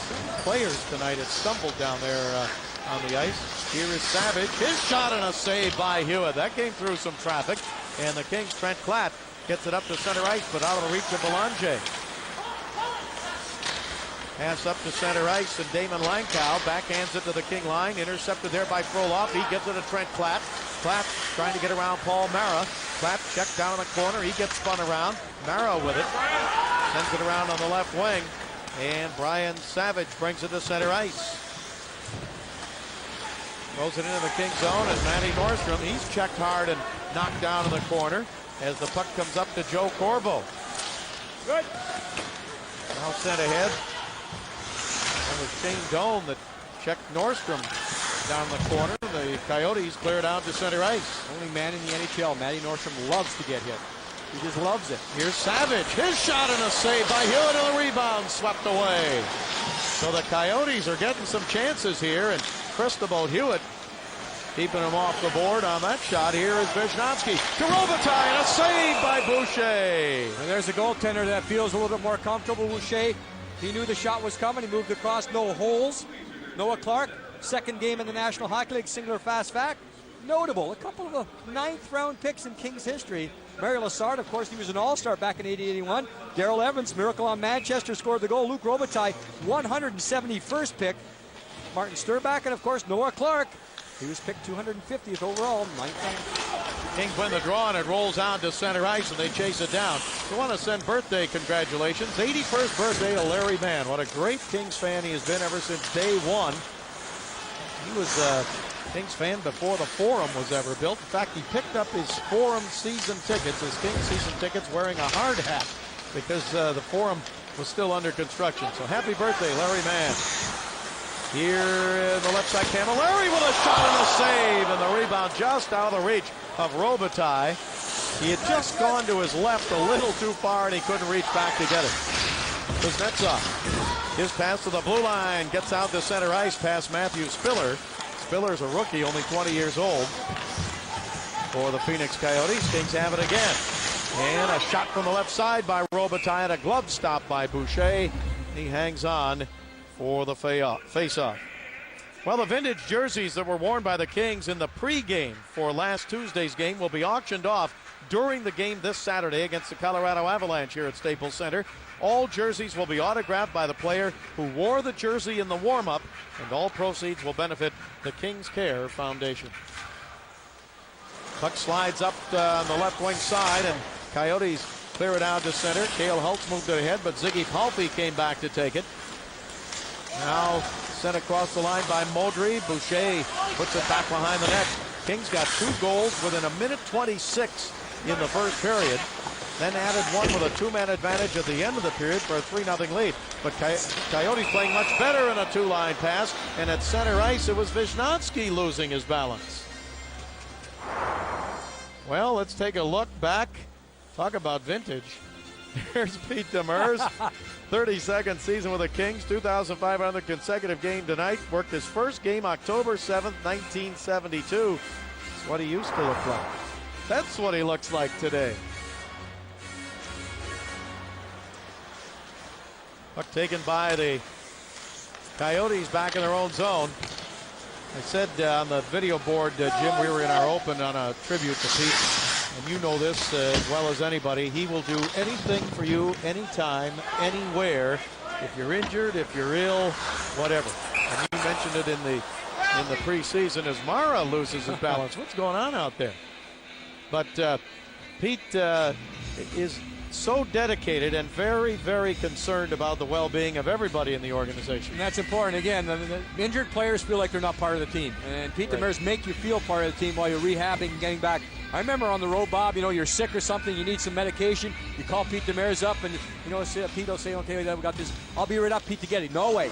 2 seconds later, he's right outside your door with the medication, whatever you need to make sure you get back to 100%. Rod Windley of our TV crew, our assistant director, was injured. There's a save made on a shot by Avery. Was just injured his foot on the last road trip, and Pete got him an x-ray, got him crutches, helped him to the TV truck, and made sure that he was all right. And from what I understand, Rod's going to leave Pete, mention Pete in his will. Yeah, exactly.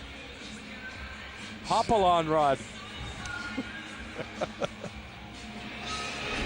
Face-off will be to the right of Boucher, and Avery wins the draw to the blue line, thrown down in deep by Holland, and picked up and cleared out to center ice by Mike Sillinger. Things have kind of settled down a little bit here now, Jim. When they have the puck, the Kings, they seem to be a little bit more creative with it, more constructive with the puck, at least to make sure they have control of it a little bit at a time. Oh, taken away by Chris Gratton. Here's Gratton into the Kings zone. Gratton, Sillinger in front, and a save by Hewitt, and a penalty to the Kings. We're going to see what happens here coming up. Hooking will be the call. It may go against the Coyotes, against the Kings. We'll see what happens when we come back.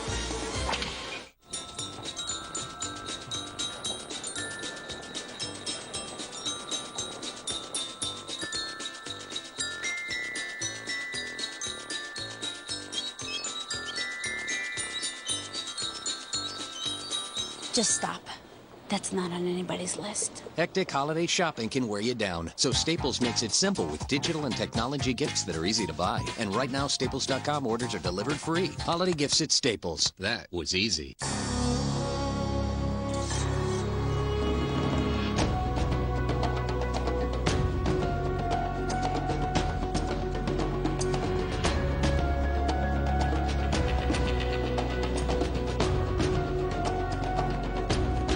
Be there first, where no sports sedan has been before.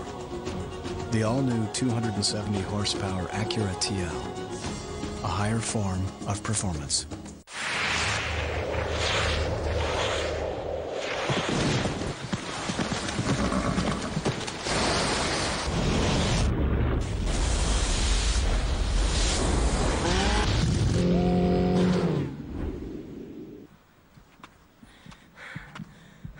The best things in life are pure.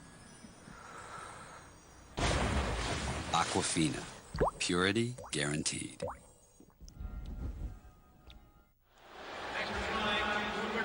Penalty is against the Kings. Brad Chartrand, 2 minutes for hooking at 10:25, and the Coyotes get their third chance with a man advantage. They have a power play goal tonight. They get right back in it. Shot from the blue line, deflected into Langkow in the corner. Doan took the shot from out of the right point. Coyotes working on the power play. Pass into Langkow. Oh, he had Herdina in front with an empty net, but the puck never got through. Broken up, and the Kings, Vishnowsky, sends it up to center ice. And Belanger got hit there, and the Coyotes start back with Langkow on the left wing. He throws it hard around the boards. Over to Nagy. Nagy's pass tipped away and then cleared. And that was tipped away by, guess who? Alexander Frolov. Always seems to be in the right place at the right time, knowing when to pressure and always using his stick to break up the play. Kings in the Coyote zone trying to pick up the puck, but it's taken by Damon Langkow. Langkow to center. He goes down as he was checked by Stumple. And across the line, a shot and a save on Doan's shot. As the puck came loose to Shane Doan, and we get a flare-up of tempers at the whistle. Yeah, some broken plays working for the Coyotes. A couple seconds ago, talked with John Van Boxmeer and asked him, what do you say to a team after a period you're leading 3-0? Well, I think the most important thing, Jimmy, is that we want to go out and try and get the next goal. We certainly don't want to sit back and give them any opportunities. And at the same time, you want to make sure your team doesn't get sloppy and everybody wants to start getting goal hungry. You stay within the framework of the system and just check, and grind the game out. And if the other team gets a scoring chance, it's because they made a good play, not because we made a bad play. Coyotes have 57 seconds left to go on the power play. Chris Gratton along the left wing boards. It's taken away and chipped down to center. Gratton played his 800th game in the NHL last Monday. He's in his 11th year in the NHL. 6 times Chris Gratton, wears number 77, has played every game in a season. And he reached that mark, Bob, the 800-game mark, the second fastest, second youngest ever. Brian Bellows did it earlier in his career when he was with the Montreal Canadiens, so the second youngest to 800 games played. Gratton was 28 years, 180 days. Bellows, 28 years, 141 days old. Puck taken by Savage, and he goes down into the corner. Coyotes keep it alive. Here's Savage, left side, quickly to Mara at the left point. Paul Mara. His shot tipped wide by Gratton. 10 seconds left to go on the power play for Phoenix. Puck comes up in the air and into the corner. Shoveled back to the blue line where Suchi sends it around. And the Kings are back at full strength. And out of the penalty box is Chartrand. He leaves it for Palpe. Ziggy Palpe back in front to Chartrand. To Palpe! Couldn't get a good shot. Just rolled away from Chartrand. And as Palpe got to it, it was deflected in the corner. Here's Paul Mara down the middle and swept away by the stick of Hewitt. Kings start back the other way and up the center ice. Here's Michael Camilleri. Camilleri in the slot. Camilleri's pass, left side, shot up high by Modry and off the glass. Held in by Camilleri again. Picked up now by Straka. Martin Straka feeds it over to Modry. Modry, his shot saved by Boucher. Tried to catch the goaltender moving across right there. You can see Boucher was kind of surprised by it. Toyota leaderboard, we talked about games played. Chris Gratton, 800. Well, since the start of 93-94, only 2 players have played more games. Nicholas Lidstrom, 3 times in a row winning the Norris Trophy. Tony Amonte, who's now in Philadelphia. Ron Francis, maybe his last year. Of course, Scott Stevens, we saw him earlier in this year with the New Jersey Devils, and big Matt Sundin playing at center right now for the Toronto Maple Leafs. Gratton was the #1 pick and 3rd overall by Tampa Bay back in 1993. Here's Martin Straka sending it to the Phoenix line. 6:45 left to go here in this period. Here is Tyson Nash with a shot and a save by Hewitt. Well, John Van Boxmeer used that term sloppy, and it's been a little sloppy with kind of lofted pucks, and that's what the Coyotes have been doing. The Kings will clog up the neutral zone. Sometimes you just loft it ahead and allow speed of your players to jump on pucks, and the Kings have been a little guilty of kind of not going after pucks in a high percentage type of fashion where you know you're going to get to the puck and you take a swing at it. Sometimes you don't get it. Cristobal Hewitt, I'll tell you, he is solid again tonight. He is right there in the right position, playing in his 11th game of the year for the Kings. Here's Ossi Vananen. He shoots, and that's deflected in the corner by Sim. That hurt John's right ankle, but he stays out on the ice. Puck comes up on the right side to Vishnowsky. He's got a goal tonight. He tips it ahead. Now back to the right point. Held in there and taken away by the Coyotes, but picked up again by Chartrand. Now over to Avery. Avery's pass deflected in the corner to Modry. Now John Sim. Sim's pass back on the right side. Chartrand. He gives it to Avery. Avery checked along the boards. He gets some help there, but the Coyotes, Ossi Vananen digs it out. And it's cleared high in the air into the Kings zone. No icing here. Vishnowsky back to get it. Kings with a 3-1 lead. Pass up on the right side. Avery snaps it deep into the Phoenix zone. Kings want to get a line change. Kings have outshot the Coyotes 20-15. Don't forget the Colorado Avalanche are here on Saturday night. Tickets available, Staples Center box office and Ticketmaster. Pass on the left side, but offside called against the Coyotes. We'll be back. 37. 37. 38. Hello, 37. 39. 40. 41. 42. 43. 44. 45. 46. Daddy, why does the deliman hate you? Introducing 2 freshly made sandwiches from Jack. An ultimate club stacked with oven-roasted turkey, hickory smoked ham, and mouth-watering bacon. And a roasted turkey sandwich with zesty herb mayo sauce, both on toasted hearth-baked rolls. Psst, dude, can you score me some coleslaw? I never win anything. So the other day when I signed up for Singular Rollover, you know, to be protected from overages, they said, congratulations, you get 500 bonus rollover minutes. 500 bonus rollover minutes! Now is a great time to sign up for Singular Rollover because you get 500 bonus rollover minutes, plus a Motorola color screen flip phone. I call it my woohoo plan. 500 bonus rollover minutes. Another reason Singular fits you best.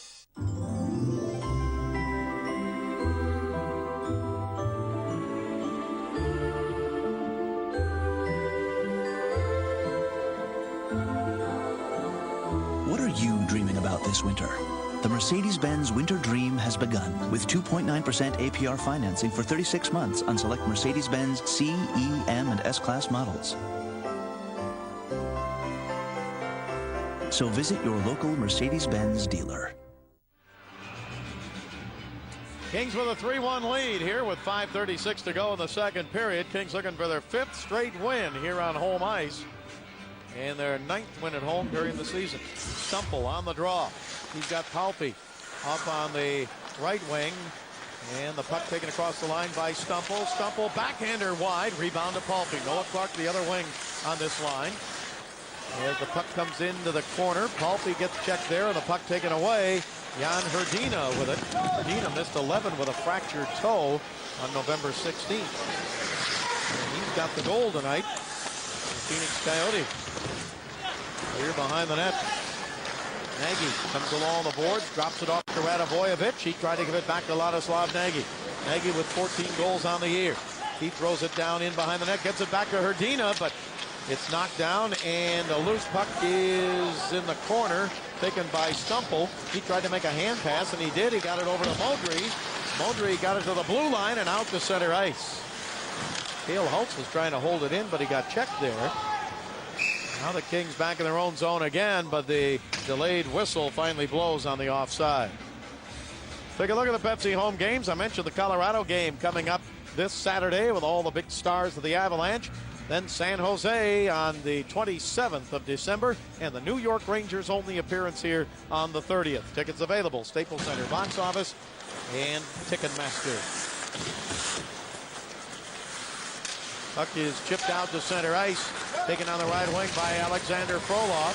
Frolov steps across the line. He's got his 10th goal of the year tonight, but the Coyotes come back into the Kings zone. Here is a shot by Doan, blocked. He got it right back again and put it back down into the corner. Now the Kings take it away, and it is cleared by Trent Klatt. Out to center ice. Belanger to Frolov. Frolov threw it over to Klatt.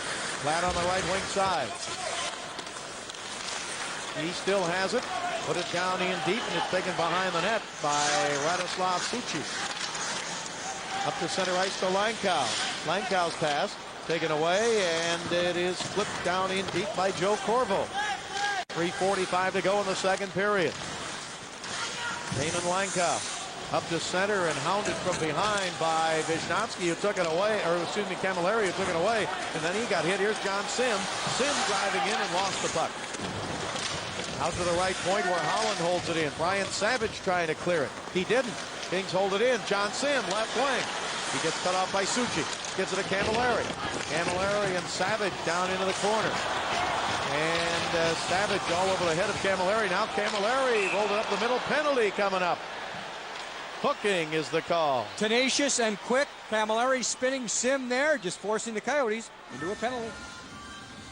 So the Kings are on the power play, and we'll show you a look at the new Glendale Arena in Glendale, Arizona. This is the new home of the Phoenix Coyotes. They're going to play their first game there on December 27th. The Kings will be there on New Year's Eve. We will not, but it's not a televised game. We'll get a chance to see the new building later in the season. And there is General Manager Michael Barnett of the Phoenix Coyotes. Beautiful building, and thank heavens they got out of that monstrosity downtown that wasn't built for hockey. Jerry Colangelo's vision, let's not build it for hockey, and then they wound up with a hockey team. Puck comes down in deep, and here is Tyson Nash battling down in the corner. And the Coyotes taking the extra step, Bob, in that new building. Once they play their first game, they're going to open up all practices, all pregame skates, free of charge to fans who want to come and watch. Here come the Kings on the power play. Pass up the middle by Stumple. Goes to Palffy. He gets it off on the left side, and here's Wisnowski. Wisnowski feeds it back over as Palffy's down the right side, and Wisnowski gives it to Palffy. Palffy waiting. Feeds it down in low to Straka. He tried to sweep it in front. Got it back again. Gave it to Palffy. Palffy over to Corbel. One-timer just wide to the right. Rebound. Palffy into Straka. Straka gets knocked down. He had Stumple in front. He was trying to get it to him. Now over to Palffy. Ziggy Palffy. Hanging on. Still has it up the middle. Wisnowski over to Corbel. Shoots wide.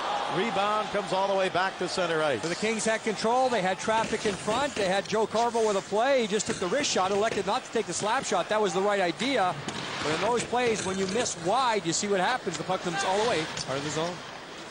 Here up to center ice is Corbel with 37 seconds left to go in the power play. He gets it off on the left side to Clapp. Now Robitaille. Robitaille is passed, not enough on it. Taken away and not cleared yet, but Paul Mara's got plenty of time. And he sends it all the way deep into the King zone.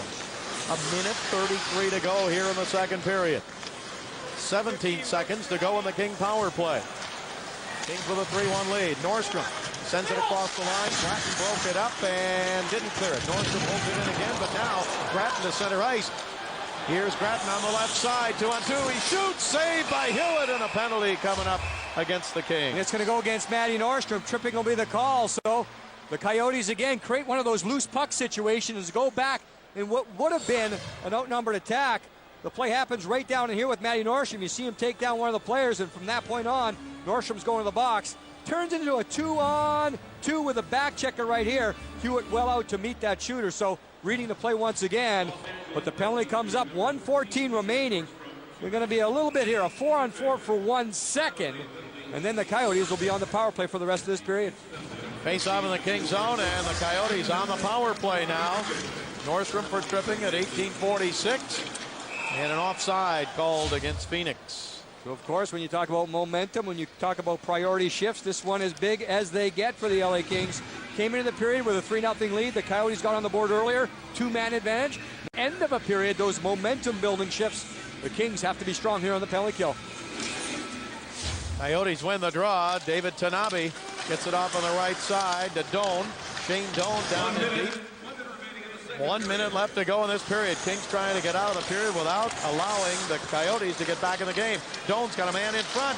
Makes a move on Kuznetsov, but then lost the puck as Belanger had it. Doan knocked him down, and the puck cleared. What Kuznetsov did very well there, Bob, he blocked the passing lane. He made Doan change his play. So Doan, when he looked up the last time, no time remaining to make that pass. Now on the right side, Coyotes into Langkow. Langkow had Nagy in front, couldn't get it to him. Back to the right point. Shot knocked down in front and cleared the length of the ice by Jason Holland. 22 seconds left to go. Kings winner. It's John Stumple. Bandy in an open net. Palffy gave it to Stumple, and he just couldn't get all of his stick on it. He had an open net staring him in the face. Here comes Nagy to center ice. And it is taken away, but the Coyotes get to it. Intercepted there and sent all the way down into the Coyote zone. And that is going to do it for the second period. The Kings lead 3-1 at the end of 2. Let's go now to Michael Eaves for a SoCal Sports Report intermission update. Bob, Jim, thanks so much. What a flurry to end the period there. The Kings still have a 3-1 lead. Welcome inside our SoCal Sports Report studios. We're going to get you caught up on some of the other action from the NHL tonight. We start things off, Lightning in Philly against the Flyers. And check them out. Blow for blow. Donald Brashear, Andre Waugh, but Brashear would be the winner. They would go to overtime, tied at 4 in OT. Dave Andriachuk looking for Martin St. Louis. He finds him. Lightning win at 5-4. How about the Flames in Boston taking on the Bruins? First period, no score. Martin Jelena finds Jerome McGinley in front. That's a goal. Calgary would go up 1-0. They would go up 2-0. Looking to go up 3-0. Matthew Lombardi finds Iginla again. Flames going to win it 5-0 was the final. When we come back, we'll update you on the A-Rod for Manny Ramirez trade. But right now, after 2 periods, it's the Kings 3-1 over the Coyotes. What makes Ford #1 in California? the technology that can create an automobile that produces practically zero emissions, yet delivers more horsepower. The 2004 Ford Focus with the PZEV engine. It's cleaner and meaner. And now more affordable with 0% for 4 years or $2,000 cash. The Ford Focus. This is the time to drive one. There is good and there is evil. We all have within us the capacity for both. But in the end, a final question remains. Which side are you on? In an epic struggle between light and dark, choose your path and seal the fate of the galaxy. Star Wars, Knights of the Old Republic, rated T for teen. For saving the galaxy, there's no power greater than X.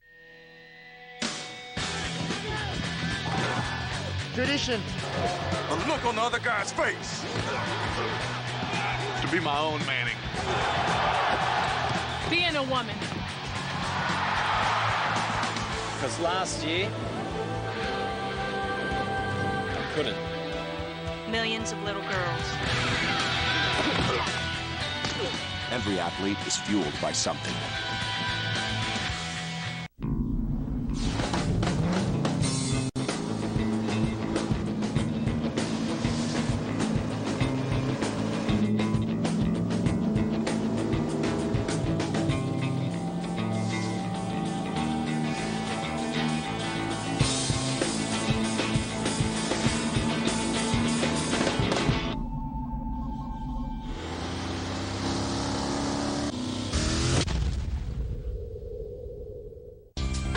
Weeknights, it's a who's who on the best damn sports show, period.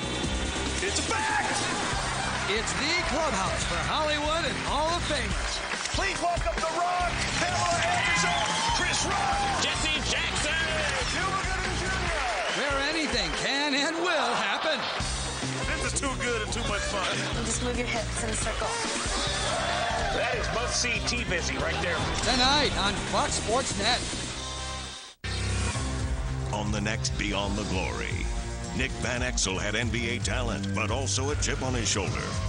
He came in the league really with something to prove. And was determined to establish himself as one of the league's best players. He'll shoot you in or he'll shoot you out. He's not going to be a wallflower. But his legendary temper threatened to end his career. No, I paid for it. I'm probably still paying for that right now. Nick Van Exel, Beyond the Glory. Sunday at 9 on Fox Sports Net 2. You're watching Fox Sports Net. Welcome back. Today, Baseball Commissioner Bud Selig ended talks between Alex Rodriguez and Boston to restructure the shortstop's $252 million contract. Then the Red Sox promptly released a statement saying the deal is dead. This, of course, still leaves Nomar Garciaparra with the Red Sox. So, if GM Dan Evans and the Dodgers want Nomar, they will have to deal with Boston directly. More on the Dodgers situation on the SCSR immediately after the game. But after this break, back to Bob and Jim. I'm Michael Leaves. We'll see you after the game. Oh, Canada, my home and Native lamb. native lamb. It's not working. Tell her about the Bud Light. I brought some Bud Light. I'll be right there. I'll be right there. Dude, wrong house. Nearly 100 years ago, Henry Ford shocked the world when he offered workers the amazing salary of $5 a day to build his new Model T. Now, just in time for the holidays, Ford brings back an historic lease of $5 a day on a Ford Mustang. That's just $150 a month, $5 a day. Amazing back then, and even more amazing today. Ebert and Roper give Stuck on You 2 thumbs up. You can do that with 3 hands tied behind her back. It's double the fun with Enormous Heart. She's the girl from Qingdao, China. 2003's funniest comedy. Stuck on You, rated PG-13, now playing. Use your cell phone just for the calls you choose to make. Get Nextel's free incoming calling plan for $59.99 a month and get all your incoming cellular calls for free. One-year agreement, account setup fee, taxes, fees, and other charges apply. Nextel, done.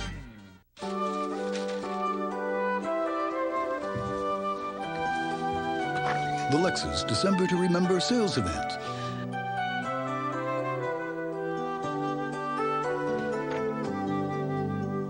You'll find incredible values whether you buy or lease. Missing it would definitely spoil the surprise. See your Southern California Lexus dealer. Hey, taxi! So where's the best place to get a Jack Daniels in this town? No problem.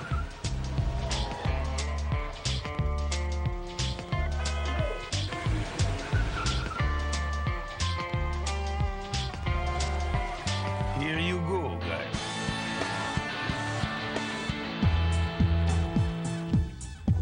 Nice bar.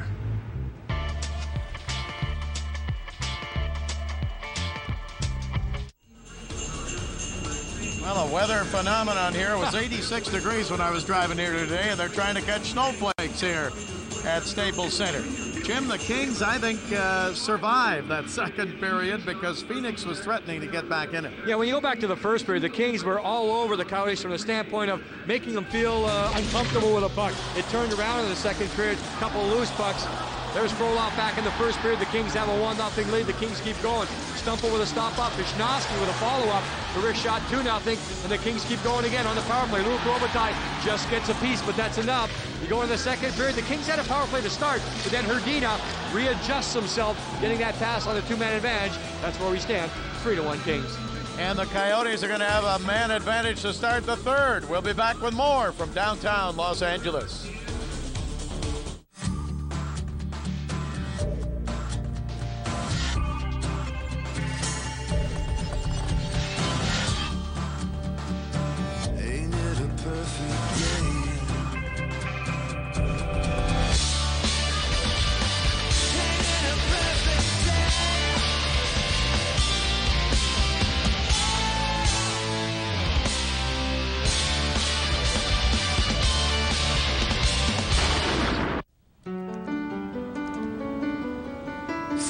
Microprocessors for speed, voice recognition for ease, and satellite tracking in case of theft or emergency, or if you just want a good seafood restaurant. The technologically advanced Acura RL, whether you measure it in horsepower or gigabytes.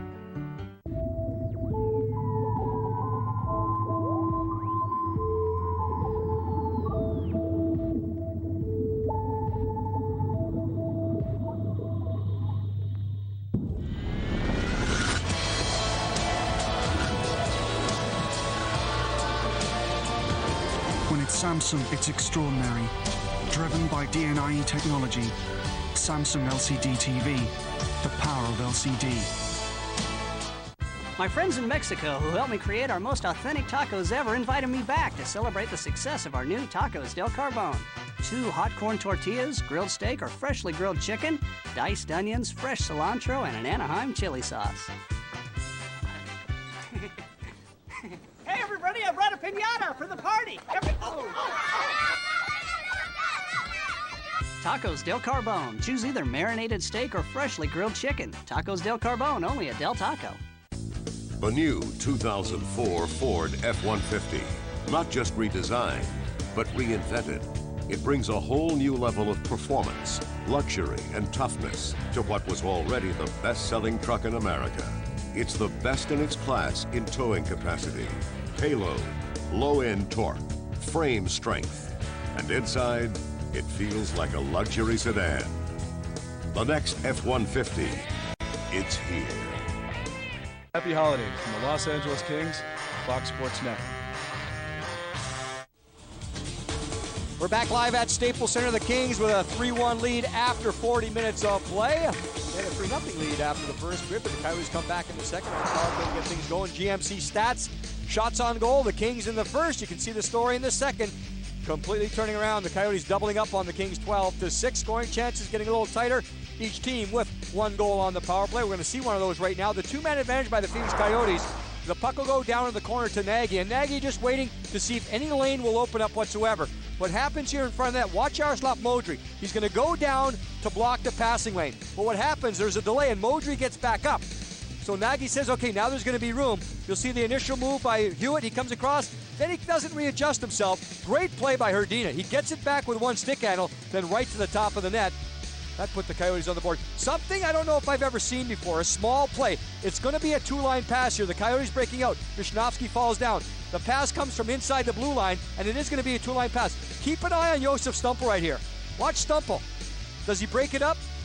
Stop right here. He lifts his stick out of the way to allow the guy to get the pass, knowing that it's going to be a 2-line pass. He doesn't want to take the chance of tipping the puck, because that way the Coyotes would be on a breakaway. So Stumpel, a very, very smart read right there, knowing the 2-line pass was coming, he let the puck go.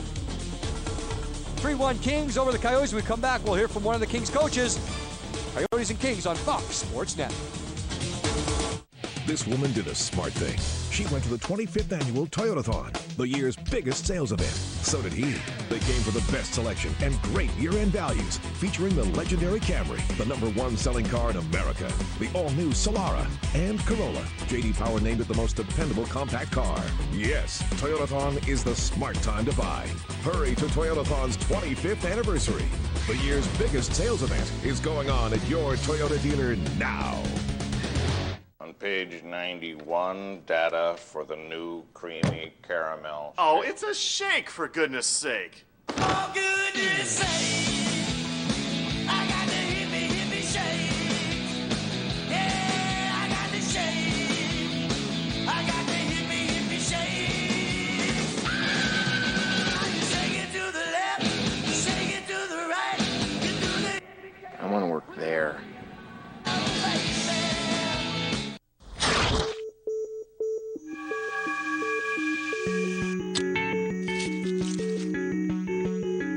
Try the award-winning Smirnoff.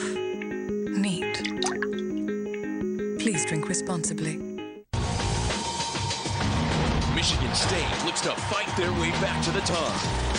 But UCLA knows a win here would begin the quest to restore their winning tradition. Saturday on Fox Sports Net. It's a Fox NFL Saturday special. The electrifying Michael Vick has returned and sparks the Falcons' offensive attack. But the defending champs have what it takes to shut down the Phenom and must win to keep their postseason hopes alive. Then on Sunday, the Eagles have locked up a playoff berth and now eye home field advantage. But the Niners are primed to knock off the NFC's top team. The Falcons take on the Bucs Saturday, followed by a Fox NFL Sunday doubleheader this weekend.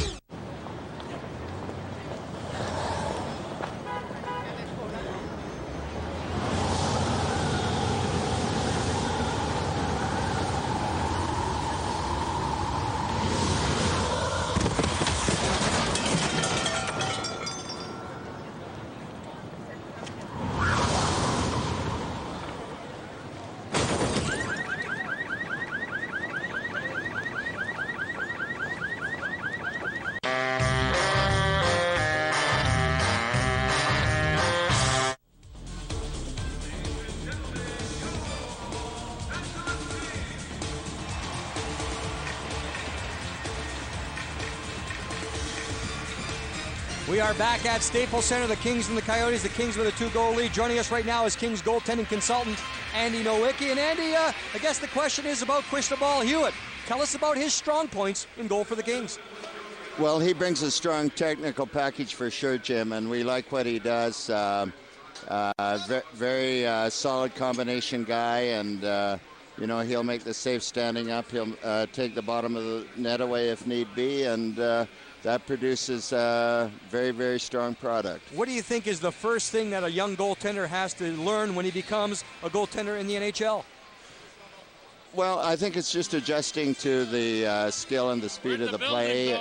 And, you know, it doesn't take long for a guy like Chris. And let's not forget, he's played a lot of good hockey before he came to the National Hockey League. Exactly right. Andy played in those international competitions for France. And Andy Nowicki joining us. Thanks very much, Andy. Right now, third period coming up. Here's Bob Miller. All right, Jim, let's see how the Kings handle this as there's 45 seconds remaining on the penalty to Matty Nordstrom. Third period underway. Kings with a 3-1 lead. Puck taken down in the right wing corner now and sent by Jeff Tate out to the right point. Tanabe, he gives it to Nagy. Nagy, his shot deflected and score! Jeff Tate had the loose puck right in front of the net. A power play goal, and the Coyotes are right back in the game, trailing 3-2. Yeah, the Coyotes pick up the loose puck. Exactly what you want. Power play to start a period. You have fresh ice. You'll see Nagy try the first play with a shot. He actually fans on it. That's where the trouble starts. Then Tafe is right there picking up the loose puck. So it's one of those broken plays there that turned into a good play. Nagy did spot his defenseman jumping down the backside. So, wow, here we go. Exactly what the Phoenix Coyotes wanted and needed to start this period. Hewitt did a great job just to get his stick on it, diving across on the first attempt. Again, that pass across by Nagy, he didn't try that. It kind of shanked off one of the skates of a Kings defenseman. Coyotes back within one. So the Kings back at full strength, but now the Coyotes knocking on the door, trying to tie this up, and the third period just underway. Tate gets his third of the year, assisted by Paul Mara and Ladislav Nagy, 20 seconds into the third period. Here on the right side, Shane Doan. Doan throws it down in deep into the corner. Kings in their own zone, chipped off the boards, and Frolov gets it out to center ice. Taken away there by Brian Savage. He put it right back into the Kings zone. Stumple chasing it down. Oh, you look back now, it's taken away, and a save by Hewitt on a loose puck. I was about to say, back to when that net was wide open and Stumple couldn't get his stick on the puck to score. That could be a big goal. It certainly can be. Now the Coyotes have a little bit of a feel, a little bit of a confidence. You'll see Nagy try to pass the puck all the way across. It'll bounce off someone in front. I think it's Kuznetsov right here. May have hit his skate. Actually, it was Holland, and that's where the change of direction causes the Kings problems. Again, Hewitt got back very quickly to get his stick on the first attempt, but unfortunately the loose puck was there, and the Kings unable to recover after the broken play. Off the draw in the Kings zone here. Stumple won the faceoff. Puck is cleared up ahead to Stumple now. Stumple to center ice, gets it to Palffy. Palffy, his shot deflected, and it is cleared by O.C. Vananen. Vananen with a good job there. Kings get it right back now. Noah Clark over to Palffy, and a save made by Boucher. Noah Clark reaches out, pokes it into Palffy. Palffy behind the net, threw it in front, got it back again. Palffy again, left side to Modry. Modry overskated it, taken by the Coyotes. Here down the right side, Nagy cuts in, his shot blocked, rebound, hit the post, and came out of the left side. Radovojevic hit the post. That was after Nagy stepped around Palffy, pass in front, and Hrdina couldn't get his stick on it. Now Radovojevic shot wide, and Palffy takes a look over his shoulder and shovels it the length of the ice for an icing call against the Kings. That was close. The Coyotes almost tied it up. And the Kings will be upset with their play here from the standpoint of just skating by pucks. That's what's happening. Not any contact whatsoever. And you don't have to have physical players on the ice, but you've got to at least stop at the puck. Andy Murray talks about that all the time. Well, the Kings were stopping and skating away from the puck that time, and the big shot just goes off the post. Coyotes win the draw. Shot from the left side, knocked down by Hewitt and cleared up to center ice. Here, pass toward Robitaille, didn't connect, but came right in on the goaltender, Brian Boucher. Boucher got it out to center ice. Kings get it over to Matty Nordstrom. Nordstrom slaps it hard around the boards, right side. Straka going for it. Camilleri gets knocked down. Straka picks it up. Straka down in the corner, Coyote zone. His pass going to be taken away by Tyson Nash. And not cleared, comes to the right point. Shot from there and a save as the puck comes on the left wing side. Camilleri gets tied up along the board.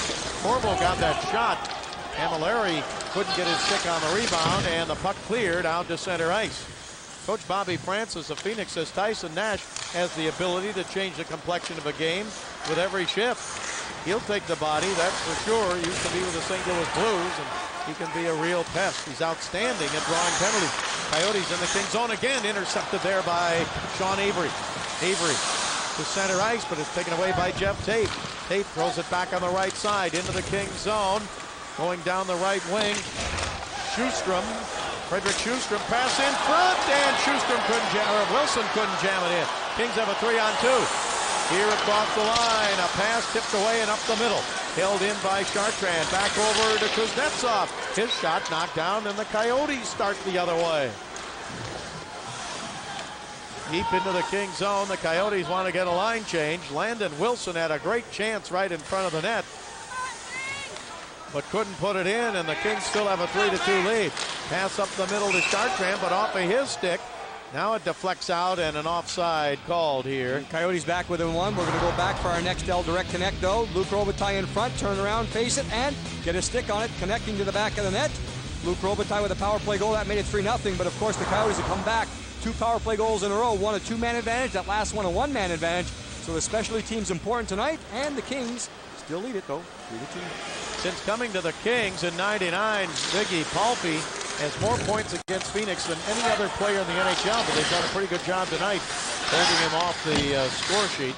Puck cleared now by Phoenix back into the Kings zone, and it rolls toward the goaltender Cristobal Hewitt. He got it out to center ice. Coyotes jump on it there. Now back in their own zone. Coyotes were down 3-0. They're now down 3-2.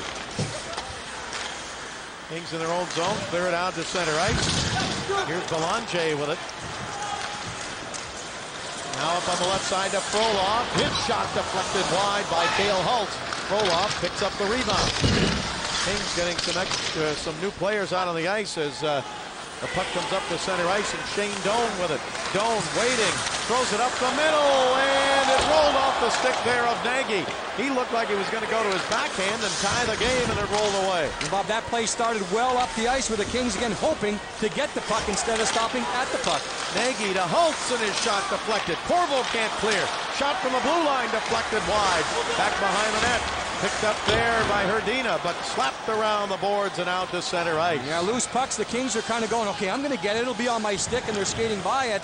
The Coyotes right now are bearing down on every loose puck, and that's what's turned the momentum. The Kings looking for the hope play. It's not been there, and the Coyotes capitalizing on the others. 14:40 to go here in the third period. Kings with a precarious 1-goal lead right now at 3-2. Shots are even at 22 apiece. Pass up to Branko Radivojevic. He gives it to Chris Gratton. To Radivojevic, and a save made by Hewitt. Puck taken by Sean Avery. He's got some speed to center ice. Avery slaps it in deep. Puck comes around the left side to John Sim. Dropped it back. Chartrand shoots. Save made by Boucher. Rebound. Holland gets checked. Puck held in. Kings get it over to Chartrand. He throws a bouncer in front. Sim! And his shot deflected wide, and a penalty coming up against Phoenix. And now we get Sillinger upset with Avery in the neutral zone. But the original penalty is to Phoenix. Kings will go on the power play. The most affordable way to see the Kings is with a Los Angeles Times family pack. 4 tickets, 4 hot dogs, 4 Pepsis, and parking. All for only $80. The next family game is Saturday, January 3rd against the Dallas Stars. Call 1-888-KINGS-LA. How those little plays turn around games. Sean Avery, Bob, the last shift, he had 2 opportunities to get the puck deep, did not do so. Went for a rest on the bench. That last one, when the Kings drew the penalty, what happened when Avery got to the red line with speed, he just dumped it in. That's his job with his line mates. What had happened? The Kings end up with the puck. They buzz around, so you've got to make those right decisions at the red line. Well, some players have more of a green light than other players. Sean Avery is not that type of player. Get it deep, buzz around, make it work. Spiller goes off, Kings go on the power play. Kings 1 out of 4 tonight on the power play. Their power play goal came with a 2-man advantage. Luke Robitaille scoring it back in the first period with only 13 seconds left in that period. Now the Kings trying to get a little breathing room. Puck comes up to center ice. Loose puck. Who's got it? Corvo didn't hang on. Here across the line. Right side. And Kent unable to get a shot is Sillinger. And the puck taken by the Kings here to center ice. This power play starts with Corvo and Modry back on the blue line. I don't see Lubomir Vishnowsky on the bench, so the Kings have to go to Modry on that first unit. Vishnowsky got hurt earlier with a high stick, but he did come back and play a while. Here is Corvo moving it off on the right side into Camilleri. Camilleri to Modry. Shoots, and a save by Boucher. Loose puck. Cleared to the blue line, but yes, out, and here's a breakaway. Langkow, 2 on none. He could tie the game. Langkow in front, score! Shane Doan ties the game with a short-handed goal. Talk about taking control. And you can see the fans here at Staples Center not happy. It was one of those risky plays. That's been the biggest change in the game. Hope plays, low-risk plays. Joe Corvo will try. Watch his spin to the middle, and Lankow's right there. From this point on, watch him take control. He holds on. Doan's pointing back and forth. You just wait. Doan uses the momentum of the goaltender to come across, and the Kings call a timeout right here to try to settle things down. Another look. Watch Lankow over his shoulder. He gets instructions from Doan, and Doan showed some patience right there. Wow. Talk about leaving your goaltender hung out to dry. That's what happened right there. But Bob, you know, it's just a continuation of plays that have been happening.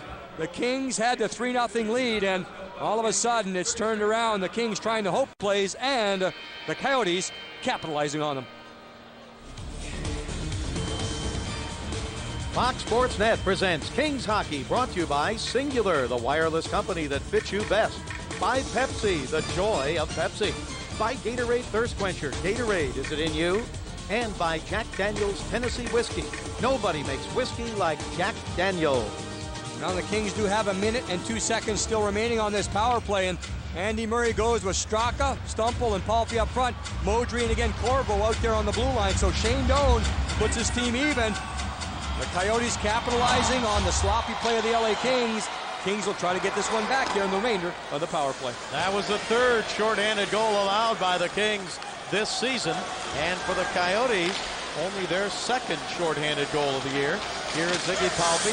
Palffy over to Stumple. Stumple left side. Phoenix zone in and shoveled in front. Still a loose puck, but taken away and cleared by Cale Hulse. Well, we do get report from downstairs. Wisnowski, the Kings, not expected to return. Lingering effects of the stick to the face that happened earlier in the game, so Wisnowski probably won't be back. Here's Ziggy Palffy. Throws it back behind the net. Kings have one shot on this power play. Now in the corner, poked up toward the blue line, but taken away by Nash. He cleared it, then tried to chase it down off the boards himself. Couldn't get there. And, looking for a penalty there, so were the Kings. Puck is brought to center ice by Straka. Straka, his pass taken away and cleared. 3-3 the score, and coming down to 12 minutes to go in the third period. Modry waits behind the net. The Coyotes are back at full strength. Modry, pass off the boards, tipped at center by Frolov. Ahead to Platt, his shot, save. Boucher didn't know where it was. He looked the wrong way, but the Kings had nobody right there to jump on the rebound. Here's Frolov. Frolov down in deep. Lankow broke it up, but the Kings have it again. Platt along the boards, down in toward Frolov. Frolov up the middle, shot by Belanger, and a save by Boucher. 3-3 the score. We'll be back. These guys made a smart move. They went to the 25th annual Toyotathon, the year's biggest sales event. They saw it has the best year-end values and best selection, featuring the new Tundra Double Cab with 4 doors. It's big, it's powerful, and it's here. What a stroke of genius to get Tundra named the year's best overall value. Yes, Toyotathon is the smart time to buy. Hurry to Toyotathon's 25th anniversary. The year's biggest sales event is going on at your Toyota dealer now. Ebert and Roper give Stuck on You 2 thumbs up. You can do that with 3 hands tied behind our backs. It's double the fun with Enormous Heart. She's the girl from Timbuktu, China. 2003's funniest comedy. Stuck on You, rated PG-13, now playing. The secret to Jack Daniels is our unique charcoal mellowing process. Maybe everything should be charcoal mellowed. Tonight on the Southern California Sports Report, what will the first place Kings say after hosting Phoenix? We'll have locker room interviews, plus a preview of Kobe's day in court, the same day the Lakers return to the practice court. The SoCal Sports Report next. Michigan State looks to fight their way back to the top. But UCLA knows a win here would begin the quest to restore their winning tradition.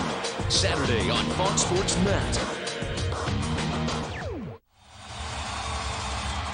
There's Shane Doan. He tied it up at 3-3. 17,716 fans not happy with what's happened here after the Kings got off to a quick start at 3-0. And now the Coyotes have tied them up. Here is Straka. Phoenix zone, back to the blue line. Holland turns, shoots, deflected into the corner. May have hit Palpy. Puck is cleared along the boards. Palpy tried to hold it in, couldn't do it. Kuznetsov has it at center ice. He gets it to Stumple. Of course, the change in the line combination, Straka up here on the big line. Here's a pass by Palpy, deflected right back to him. Now he flipped it up in the air and it's tipped into Straka. Straka down the corner. Straka, Palpy, and Stumple.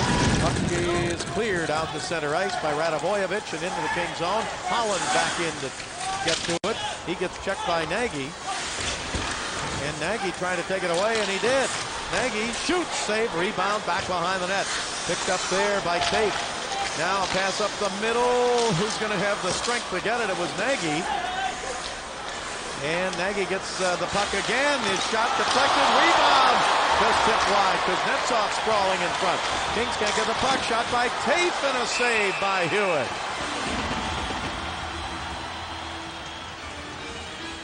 Well, it's Coyotes all over the Kings in the third period. Here's the big save coming up by Cristobal Hewitt. He'll move one way. Radivojevic is right there, and there he is driving to make sure it doesn't go in again. The Kings game, Bob, is all about high percentage. It's all about system. It's all about attention to detail. Well, the low percentage plays have been made. You mentioned that lockup of sticks. You've got to get in defensive position. You can't hope that you're going to get the puck. You've got to be there just in case you don't. Here is Nordstrom, drives it around the boards. Robitaille, nice tip ahead and out to center ice. Pass on the left side to Camilleri. Hit shot, save made by Boucher. Into the corner goes Robitaille. He's got a goal tonight. Robitaille checked there as the puck comes back toward the blue line, and Jeff Tate over to get it. Back to the King line with 9:51 left to go here in the third. Here's Michael Camilleri. He wants to go off the ice. He flipped it ahead. Coyotes tip it down into the King zone. Right side. Wilson with a shot and a pad save. Wilson gets dumped in the corner by Nordstrom. Puck taken by Robitaille. Here is Robitaille moving it up to Klatt. Two-line pass called against the Kings.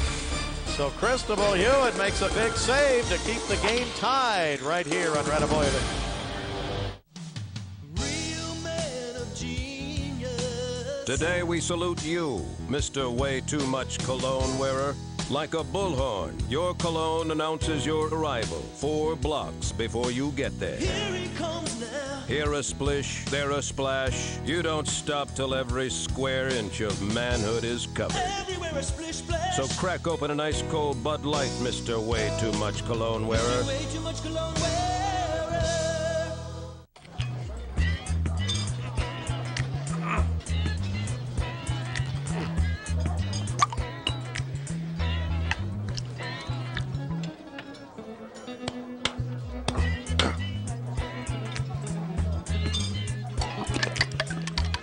Want to get a great $6 restaurant burger without the restaurant? The Western Bacon $6 Burger. One of 5 $6 burgers from Carl's Jr. Nearly 100 years ago, Henry Ford shocked the world when he offered workers the amazing salary of $5 a day to build his new Model T. Now, just in time for the holidays, Ford brings back an historic lease of $5 a day on a Ford Mustang. That's just $150 a month, $5 a day. Amazing back then, and even more amazing today. Cristobal Hewitt and the Kings trying to hang on here in the third period. The game is tied, but the momentum in the favor of the Phoenix Coyotes.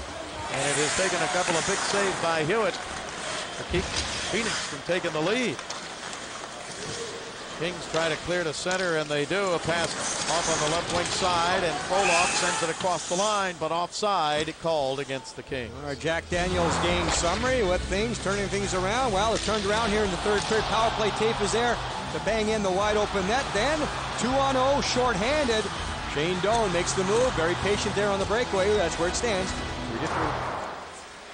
And the Coyotes with it now in their own zone, and flipped by Vananen into the King zone where Corbo cleared it up to center ice. So the Coyotes come back to take it away. Pass off on the left wing, and check thrown by Corbo. Doan trying to come in and get it. Doan and Nagy coming in tonight had combined for 60 points, 28% of the team's scoring total. Bob, sometimes the momentum changes around in the game with a single play. I don't think the Kings are in that position right now. It's not going to be one single play to change that momentum back. It's just going to be smart shifts, shift after shift, to try to regain control of this game. 8.5 minutes left to go in regulation. Bob Miller along with Jim Spock and Van Earl Wright. And the Coyotes in their own zone clear it up to the blue line and now to center ice. Here is Doan on the right wing. Doan shoots and a save by Hewitt. Savage was driving for the front of the net. Savage didn't get it. Puck is picked up on the left side and cleared up ahead to center ice. Frolov gets it back again, chipped it off the boards, but it's taken away by Cale Hults. Now Radovojevic sends it in, and covering it is Hewitt, and he hangs on. And a chance for a face-off here to the right, I believe, of Cristobal Hewitt. They may move to the other side for extended highlights and in-depth interviews. You can catch the Southern California Sports Report immediately after our game right here on Fox Sports Net. Interviews from Staples Center, a report on the Los Angeles Lakers, and of course, USC. They prep for the Rose Bowl. Check it out right after the game. Give you an indication of how this has turned. Since the first period, the Kings outshot Phoenix 14-5. Since then, Phoenix has outshot the Kings 24-12. Puck slides out to center ice. And the Coyotes with it again. How about Atlanta? They got shut out again tonight. Third consecutive game in which Atlanta has been shut out. How about the Calgary Flames? Wow. Win again tonight. 5-0 in Boston. Kings with it. Here's Palffy. Palffy shoots! Just deflected off the arm or stick of the goaltender Boucher, and he covers it up. So the quick break right there for the Kings. It's one opportunity. Again, the momentum hasn't changed yet. You got to keep going. Play a smart shift. Palffy picked up the loose puck. Had a 2-on-1 for a split second. Then he decides, okay, I'm going to pull the trigger. Never a bad idea. And there was just a slight piece of the puck by the goaltender, and then I think off the side of the net. Well, maybe just went off the side of the net there was Ziggy Palffy. So a good job by Boucher to come out and make sure he didn't come out too far, but he came out far enough to cut down the angle. Well, Brian Boucher has recovered after a rocky start. Kuznetsov, a shot. Save made. Rebound held in. Back to John Sim. He didn't get it. Into the corner goes Avery. Avery to Sim. Sim driving behind the net. Sim checked there by Grattan. Avery over to get it. Avery gets it to Chartrand. Chartrand back to Avery. Avery back to Sim. Sim in the corner. He gives it to Avery. Back to Sim and up the middle, and the Coyotes didn't clear it out. Held in by Kuznetsov, but now it comes to center ice. And the Coyotes have it. Backhanded down in deep by Suchi. Into the corner. Hewitt sends it up the left side and not cleared out yet. Coyotes hold it in. Kuznetsov gets hit pretty hard, and then he throws. Who's that, Tyson Nash? Yeah, that's what's going to happen. I think both guys are going to go off. Now we have another scrap away from the play. It's Grattan. Maybe Sean Avery in there. I'm just taking a guess. There's Avery involved with Nash, so both guys are going off. Nash is going to go off for the initial contact, and then the retaliation is there with Kuznetsov.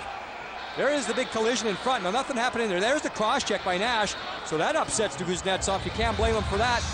Back to that 4-on-4 situation. They're coming into the side is John Sim along with Danny Grattan.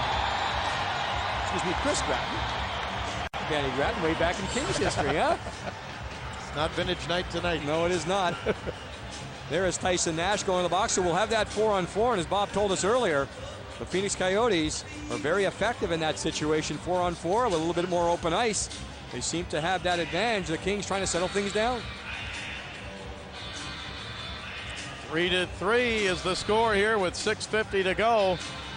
Take a look at John Sim as they sort things out. Each team with a man in the penalty box. Kuznetsov is in for the Kings, and Tyson Nash for Phoenix. Yeah, Sean Avery continued drawing right there. Sean Avery's been playing at center the last 3 games. The Kings went to Avery and asked him to pick up his game. When Sean Avery talked to the coaches and said, you know what, I played center in junior, I played center when I was in Detroit, feel a little bit more comfortable there, put me at center. Since then, he has been more active and certainly more effective. Face off in the Kings zone, right point. Here's Tanabe with a shot and a save by Hewitt. Paul Mara trying to hold it in. It comes back to Tanabe, left point. Back over to Mara. Flipped up high and off the boards. Chased down the right side, taken there by Ladislav Nagy. Back out to the blue line, and a puck down in the corner. Kings get to it and wrap it around the boards, but Tanabe trying to hold it in. David Tanabe. And it is tipped to the blue line, but Nagy holds it in. Nagy fakes a shot. Now he's got room. He shoots just wide to the right side, and the puck off the boards and cleared by Nordstrom. Everyone active there for the Phoenix Coyotes. All 4 players involved on the ice. Tanabe, a defenseman, Mara, a defenseman. They were getting involved and just kind of holding the puck away on the outside, then throwing it to the front. Coyotes Tanabe out of White Bear Lake, Minnesota. He throws it ahead, and here's Shane Doan. Doan back behind the net. This series is tied at 1 win apiece. As the puck down in the corner, a Pacific Division battle. The Kings first in the Pacific Division, third in the Western Conference. In the corner there is Savage. Holland tried to poke it ahead. Tipped away from him. 5.5 to go in regulation. Pass left side goes to Suchi. He gets it into Doan. Shane Doan wrapped up by Modry, and Palffy got it out to center ice, but Stumple couldn't get there in time. Here's Doan again. A backhander just wide. Savage didn't get all of it. And up the center comes Stumple with Palffy. Stumple across the line. Stumple pulls back. Looks for some help, throws it backhanded into the corner to Nordstrom. Nordstrom to Palffy. Palffy back to Nordstrom. Phoenix zone, now Palffy is shotting it over and scored! Matty Nordstrom tipped it in, and the Kings lead 4-3. Well, the Kings got into their rotation, and look at Boucher's reaction. It was a broken play from the standpoint of Palffy not getting the shot he wanted. Stumple keeps it alive. Palffy fan. It's nothing more than that. And Bobby Orlik, Matty Nordstrom goes down. He's taken down. Watch the reaction of the goaltender. You see him flinch there? He's flinching because of the expected shot of Ziggy Palffy. Watch the expected shot right here. It's going to be a slap shot. No, it's off to the side. Then a nice bit of redirection there by Matty Nordstrom. Even though he's being taken down, look at this. He's hooked all the way. He righted himself to get somehow his stick on the puck. The Kings in front, 4-3. How sweet it is for Matty Nordstrom. He doesn't score a lot. He gets his first of the year. Palffy and Stumple with the assist. Tanabe drives it wide. Here is Radivojevic. Nordstrom from Palffy and Stumple at 15:06. 4.5 to go in regulation. And the puck cleared up in the air. Kings have a 2-on-1. Clapp to Belanger. Belanger to Clapp. And he just rolled it wide to the right post. Picked up again by the Kings, but taken away by Phoenix. Sent up ahead by Hrdina. Now Radivojevic gives it on the right side to Nagy. Nagy into Radivojevic behind the net. Pass up the middle. Saved by Hewitt, and the rebound just went wide. As the shot was taken by Cale Holtz, and Hewitt with a big save, and it almost deflected off of Holtz back into the net. Wow. 3:52 to go in regulation. Go Kings go, the chant from over 17,000 now here at Staples. Modry flips it ahead across the line. Mara touches up, but it was knocked down with a high stick. Matty Nordstrom with that goal puts the Kings ahead. This woman did a smart thing. She went to the 25th annual Toyotathon, the year's biggest sales event. So did he. They came for the best selection and great year-end values, featuring the legendary Camry, the #1 selling car in America, the all-new Solara, and Corolla. J.D. Power named it the most dependable compact car. Yes, Toyotathon is the smart time to buy. Hurry to Toyotathon's 25th anniversary. The year's biggest sales event is going on at your Toyota dealer now. Here's a gift for you. And here's something for you. Happy holidays. Here you go, man. Here's one for you, buddy. Come on! Give the gift of holiday scratchers. Really, anyone can win. Come on! From the California Lottery. Also look for our gift tag scratchers.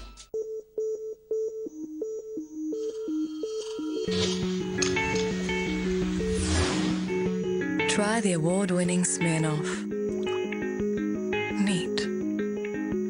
Please drink responsibly. The pros at Hobby People offer you the biggest selection of radio control vehicles, micro RC cars, nitro, burning desert racers, and dirt kick and high jumping monster trucks. For Hobby People store locations, call 866-HOBBY-FOR-YOU, 866-HOBBY-FOR-YOU. Nobody offers you more. Nobody.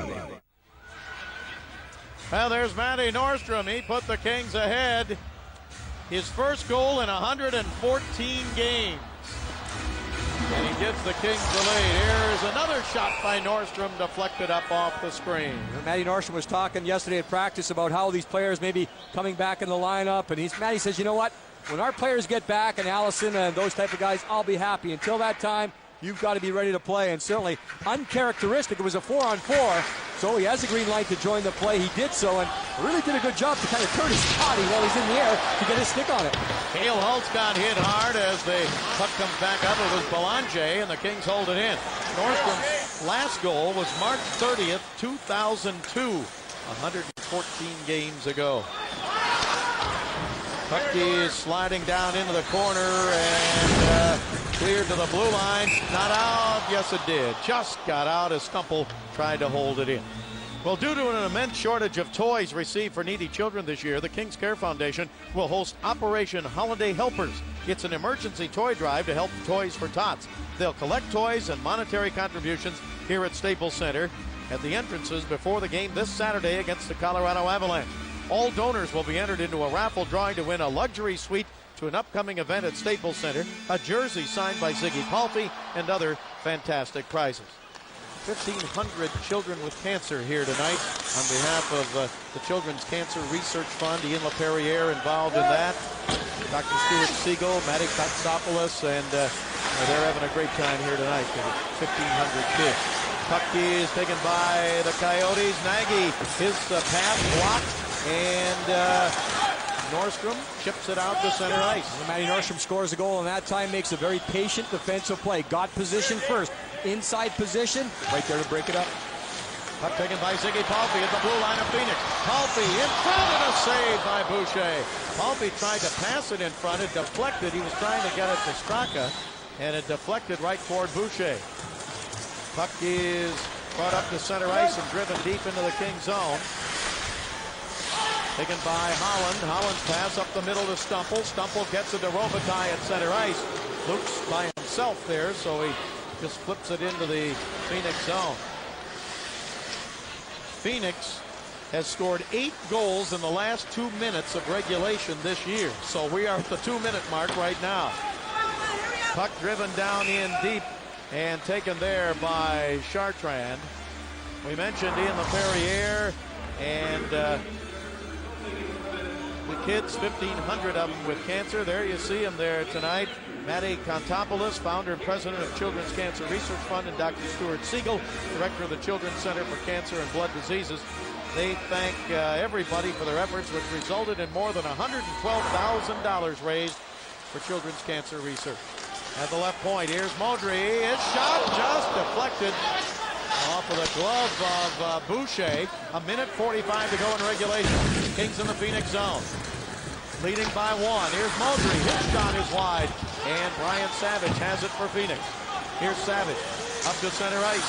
Savage across the line. Poke checked away. Doan holds it in. Doan, backhander.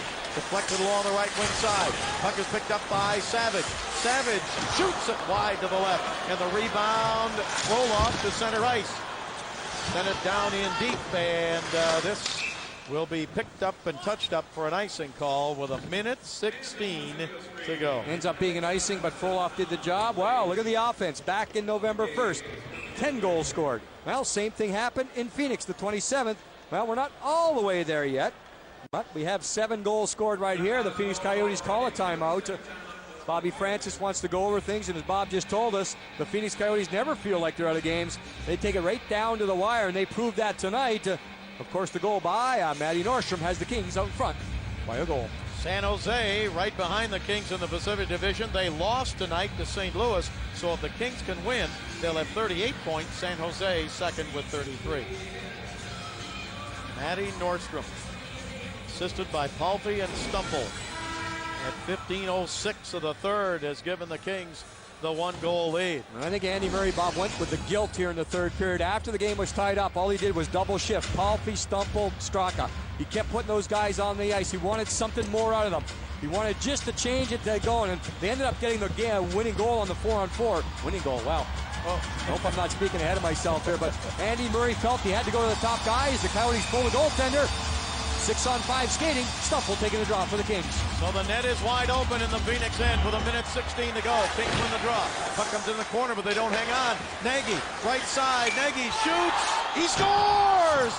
He put it up over the shoulder of Hewitt, and the game is tied 4-4. Yeah, Nagy waited for the goaltender to move, and that's what happened. He came out of the corner on his forehand, and Nagy just waited for something from the goaltending standpoint to move. Kings win the draw, but look at this. Chasing down the loose puck is Langkow. He should get a lot of credit right here. Watch Nagy. He has his head up all the way, and he spots you. What a shot. Near side, off the crossbar. That's what happened, and there it is, that quick. Hewitt went down to one knee. Not a bad thing. He's expecting to take away the lower part of the net.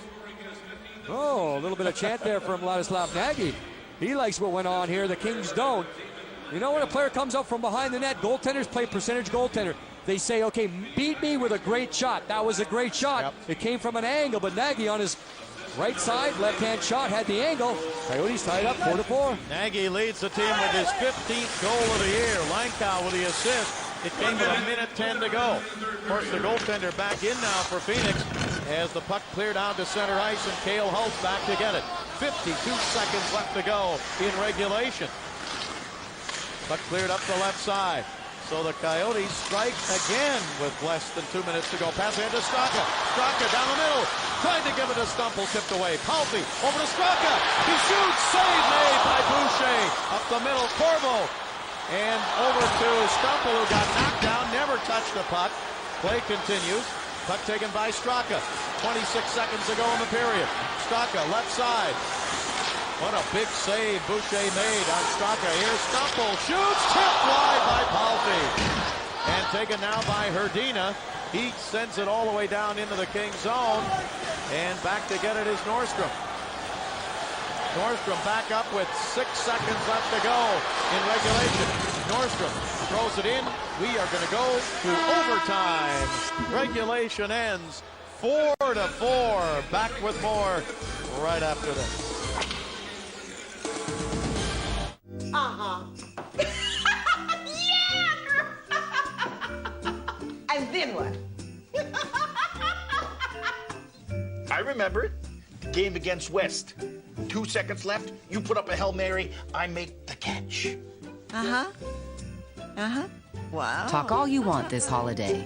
Get unlimited nationwide SBC long distance calling for just $20 a month guaranteed. One more way, we bring it all home.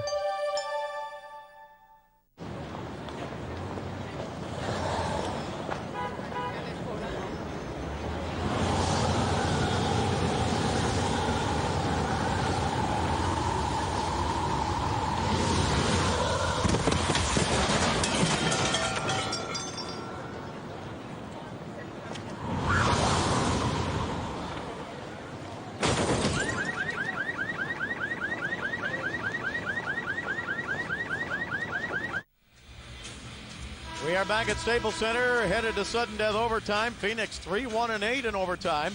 The Kings have won 1 in overtime. They beat Tampa Bay 1-0. They lost to Carolina, Detroit, and Atlanta in the overtime session. Andy Murray has worked on this a little bit lately. I mentioned that in the last game where the Kings spent a little extra time in practice recently working on 4-on-4, so that's exactly what you get here.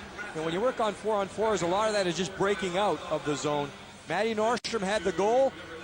Nagy comes back and ties it up. We've had 10 goals scored total in the 2 previous games between these teams. We're not going to get to 10 tonight, but if someone makes it happen in OT, we'll get to 9. They've added an assist to Chris Gratton on Nagy's goal that tied it up at 4-4. So it was Nagy from Langkow and Gratton at 18:50. They tied it with 1:10 left to go in regulation. Here we go now with a 4-on-4 skating situation. We mentioned before in our telecast, Phoenix likes this situation here. Kings start out with 2 defensemen out, Nordstrom and Corvo. Stolen in front by Palffy. Palffy to Stumple. Spun around and may have been trying to drive it over toward Palffy. Here's Nagy at the blue line, but he can't bring it in. They've got to regroup. They're offside. So Nagy hangs on to it at center ice. And that stand-up by Matty Nordstrom doing the job. Nagy's a great skater, and Nordstrom was right there, step for step. Here is Tanabe, put it across the line, and poked it down in deep. Nordstrom in to get it. Verdina right behind him. Comes around to Ziggy Palffy, rolled away from him, but he got back to it and got it to Stumple. Stumple to center ice. Stumple to the blue line. Throws it over toward Palffy. Palffy along the right wing boards. He gets checked there and gets knocked down. And the Coyotes start back out. We're in overtime here at Staples Center. Pass deflects off a skate down into the Kings zone, and Cristobal Hewitt plays it over to Modry. Modry checked by Langkow. Langkow chases it into the right wing corner. Langkow dropped it back to Doan. Doan tied up by Holland. Doan still fighting into the corner. Doan still with it. Now dropped it to Vananen. This pass taken away by Modry. Modry played it off the boards and out to center ice. O.C. Vananen chasing it down. Trent Platt checks him. Straka dug it out. Couldn't hang on. Coyotes have it to the blue line. Right side. Here is Doan. Ridden off the puck and off the play by Modry. Picked up again by the Coyotes though. Radoslav Suchy. Pass in front. Tipped by Doan and stopped by Hewitt. Now there's a one-on-one battle on the last shift. Doan, who is a bull going to the net, and Yaroslav Modry. Modry got the inside position the first time, and then when they tried to get past back to Doan, Modry was there again. They can't take anything. You'll see Modry right here. Watch him go to the near post. Get there first, and take Doan off the puck. Good play defensively by the Kings defenseman. Face off in the Kings zone. Here is Grattan against Belanger, and Belanger wins the draw. 3:14 to go in sudden death overtime. 4-4 the score. The Kings led 3-0 at the end of one. Phoenix came back to tie it, then the Kings took a 4-3 lead, and Phoenix tied it again. Here's Belanger, backhander hit the side of the net. Behind the net, Roloff trying to get to it. He can't, and here comes Chris Grattan. Grattan for Phoenix. To center ice, shoots from there, and a save by Hewitt, and a rebound. Corvo picks it up. Joe Corvo gives it to Matty Nordstrom. He shovels it up ahead to center ice. Here is Alexander Boloff to the blue line. His shot deflected wide. Picked up by O.C. Vananen. Vananen's pass off on the right side. Now it comes back over to Radovojevic. 2.5 minutes left to go in the overtime. Coyotes to center ice. Savage.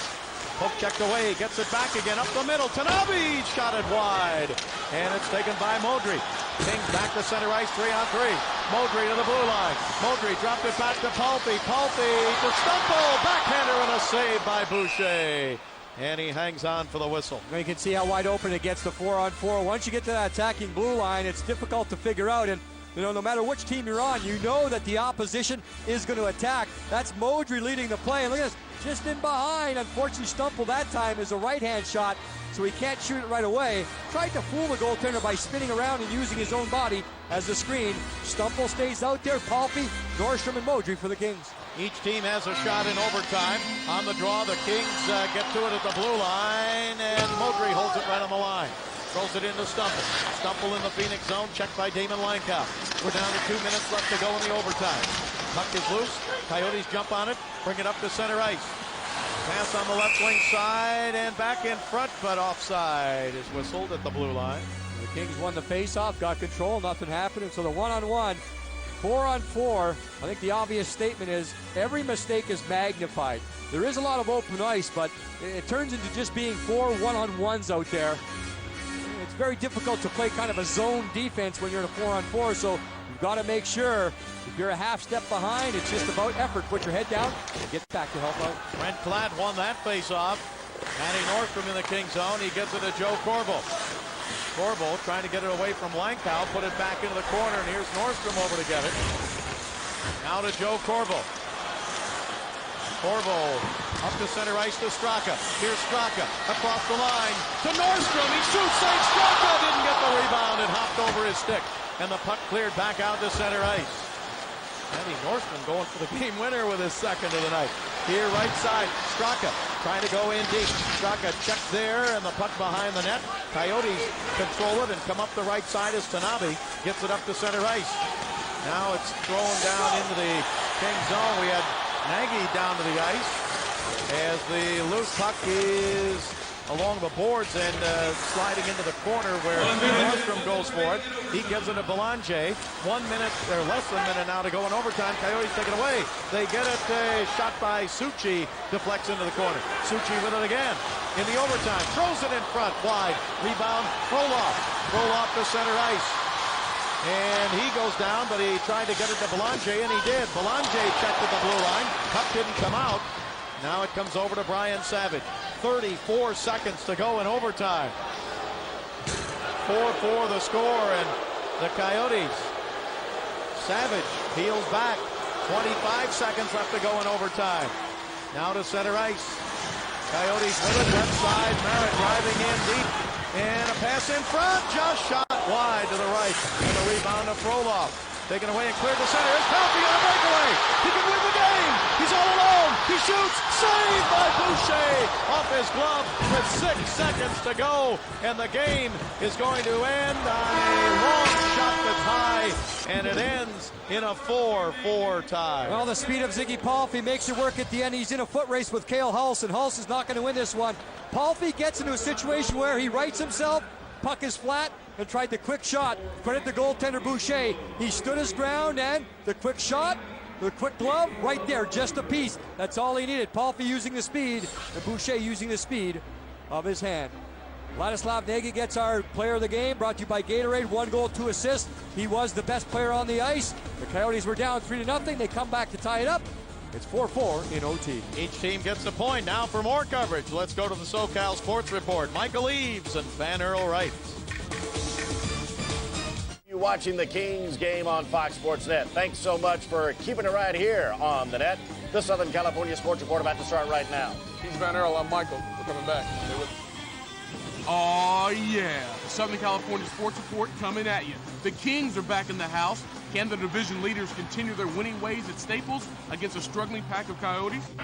After a short layoff, the Lakers are back at work today. But what about Kobe's availability Friday night? If he's there, fine. If not, other guys got to pick it up. The trade that just wouldn't go away finally does. But did it go through? And can the Trojans run their way to a Rose Bowl championship? Live from Staples Center, this is the Southern California Sports Report. Presented by your local Hyundai dealers. Hello, everybody, and hello to the Kings fans outside our window on Star Plaza, just outside of Staples Center. I'm Van Earl Wright. And I'm Michael Eaves. The crazy details involving A-Rod, Manny, and Nomar all coming up. But first, it's all about those first-place Kings in action tonight. They were playing the Phoenix Coyotes. They had already played them 2 times this season, and in those 2 games, the 2 clubs had combined for a total of 20 goals. So they were expecting a whole lot more offense tonight on what was Pete Demere's night for the LA Kings. The longtime trainer for the Kings, 2,500 consecutive regular season games he has worked. Not bad. Not one injury. He's a Back to gamer. him. He's a gamer. He's a hockey trainer. Indeed he is. Here is a look at Pete Demers getting a nice Rolex watch presented to him by members of the Kings team as they all pooled their money and honored their trainer. First period, Alexander Frolov with the rebound shot. Got past Phoenix keeper Brian Boucher. Frolov's 10th of the year. Then a minute and a half later, Lubomir Visnovsky put it in there for his 6th of the year. Kings up 2-0. Then Camilleri rocked into the boards by former El Segundo High Landon Wilson. Then Visnovsky stick just millimeters below his right eye. Did get some stitches, about 5 or 6, and you see Pete Demers working hard. After that, seconds left in the first period. Moultrie ripped one. Later, Luke Robitaille got credit for the goal as it just went in off the tip of his stick. Third period now, and the Coyotes roaring back. Shane Dawn, their captain, in a 2-0 breakaway, and they capitalize. And then Kings fighting for it down low, and look at Matty Nordstrom with the redirect that is he's taken down to the ice to give the Kings a 4-3 lead. But then with just about a minute left in regulation, Nagy put it up, bottle shot off the crossbar in there to tie it at 4, and that is how them Desert Dogs and LA Kings ended this hockey game, tied at 4. Both clubs picking up a point. Kings maintain first place in the Pacific Division. Jimmy Fox working in the Kings locker room. and he will have reaction from a disappointing overtime tie for the Kings since they once led it 3-0. Now to basketball. I don't know. I don't know. I don't know. Look, man, I don't know. We'll go through the process tomorrow. We'll see how long it takes. That's what Kobe Bryant had to say to the question of his availability for Friday night's game against the Nuggets here at Staples Center. Scheduled to tip just a few hours after Kobe's court proceedings are expected to wrap up in Eagle, Colorado. Good thing his teammates and coaches had more to say this morning at practice, and that's tonight's Lakers report presented by Jack in the Box. As if they hadn't seen each other in weeks instead of just days, the Lakers returned to the practice floor today, ready to get back to work so they can put a halt to that current two-game losing skid. But don't get it twisted, that two-day layoff was greatly appreciated. It was good to relax. You know, I love playing the game. I love coming here to practice, but you know, some days it's good to kind of get away and just relax a little bit. Kobe actually seeing his first floor time in 3 days after a mini bout with the flu. But the real question is, will he see any playing time Friday night against the Nuggets? He's scheduled to be in Eagle, Colorado pretty much the entire day for another court proceeding. But the coach didn't seem to be worried. It's an hour and a half, less than 2 hour flight, 2 hour flight, whatever, and there's game's not till 7:30. I mean, I just don't see, whatever. But there's got to be a cutoff time, right? I mean, at what point will Phil Jackson have to say, Kobe can't go? 7:30. Really, right up till it. Sure. I mean, he hasn't and won't have an opportunity to prepare against Denver, but we're going to put him, the team through a few paces today, just so that we can acclimate them to a Denver scenario rather than waiting tomorrow to just do it. But if Kobe can't make it back to Staples Center in time, the game will still go on. And once again, his teammates don't think it will be a big deal, especially the guy who would likely get the start in Kobe's absence. One of our strengths this year will be the fact that we have guys that can come off our bench and fill in at whatever spot we need. So I'll be ready to do that if it's necessary. If he's there, fine. If not, other guys got to pick it up. So that's what we got to do. This is part of it. And we're not going to dwell on the fact that whatever happened in the game, Kobe is a big part of what we want to do and what we're trying to do. So, but those things are more important than the game of basketball.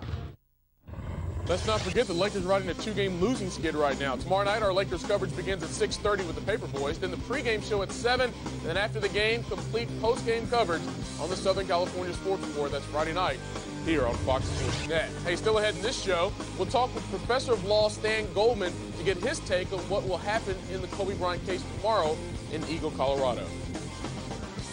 Right now, time to show you other action from around the NBA tonight. Big contest between Dallas and Minnesota, and Kevin Garnett up to the challenge. Boy, that's the understatement. 35, 10, and 10 for KG. First triple-double of the year, 13th of his career. Sam Cassell added 26 points. And the T-Wolves moved into a tie for their division lead with a 5-point win. How about the Kings in New Orleans taking on the Hornets? Joe Horn at the game. Mascot there having a little fun at Joe's expense. $30,000 for a phone call. Not bad. Brad Miller. Check out the look to Tony Massenberg, who's played for every team in the league. Almost. Kings up 15 at the half. Brad Miller, 1 assist shy of a triple-double. He goes for 21, 14 boards, 9 dimes. Kings win at 101-90. The Major League Baseball Players Union was originally created to allow baseball players the freedom to seek the best possible deal for their careers. Today, that same Players Union denied Alex Rodriguez the chance to pursue his career interest when they denied A-Rod the opportunity to reduce the value of his current contract so he could join the Red Sox. Baseball Commissioner Bud Selig officially ended all the speculation after the union made their ruling. Of course, this means no more Garcia Parra is still a part of the Red Sox. Whether he remains trade bait, well, more of wait and see, but the chances are not likely. No word yet on whether GM Dan Evans will turn his interest to now. This much-talked-about deal was killed by the Players Union. As for concrete news concerning the Dodgers, they did reach agreement on a one-year deal worth $1.5 million with free agent pitcher Wilson Alvarez, 33 years of age, 6-2, and an ERA of 2.37 last summer for the Men in Blue. As for the Angels, they avoided salary arbitration with Adam Kennedy by signing the 27-year-old second baseman to a 3-year deal worth $8.85 million. He had 269, 13 homers, 49 RBIs, and a team-leading 22 stolen bases last summer for the Halos. The party just starting here on the SCSR. When we roll back, we catch up with a very determined Pete Carroll. talking with him about the Trojans' ground game. And also ahead, the revenge of the Boston groundskeeper. The Yanks in trouble with the law. But as Michael mentioned, we'll hear from Professor of Law Stan Goldman as he tells us what to expect Friday in Eagle. The Southern California Sports Report is brought to you by Jack in the Box, where we don't make it until you order it.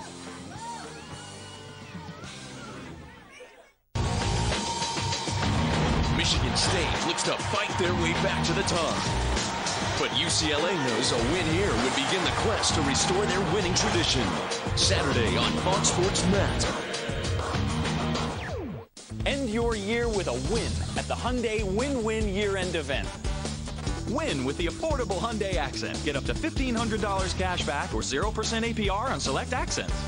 Save thousands over comparable Toyotas and Hondas. And you win with America's best warranty. 10 years, 100,000 miles. So drive away a winner at the Hyundai Win-Win Year-End Event. Now through January 2nd.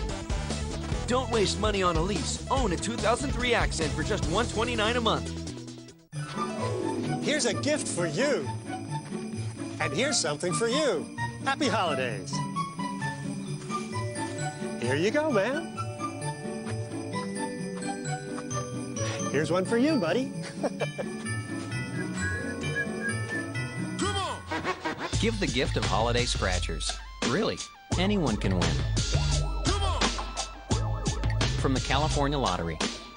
Also look for our gift tag scratchers. 37. 37. 38. Hello, 37. 39. 40. 41. 42. 43. 44. 45. 46. Daddy, why does the deli man hate you? Introducing two freshly made sandwiches from Jack. An ultimate club stacked with oven-roasted turkey, hickory smoked ham, and mouth-watering bacon. And a roasted turkey sandwich with zesty herb mayo sauce, both on toasted hearth-baked rolls. Psst, dude, can you score me some coleslaw?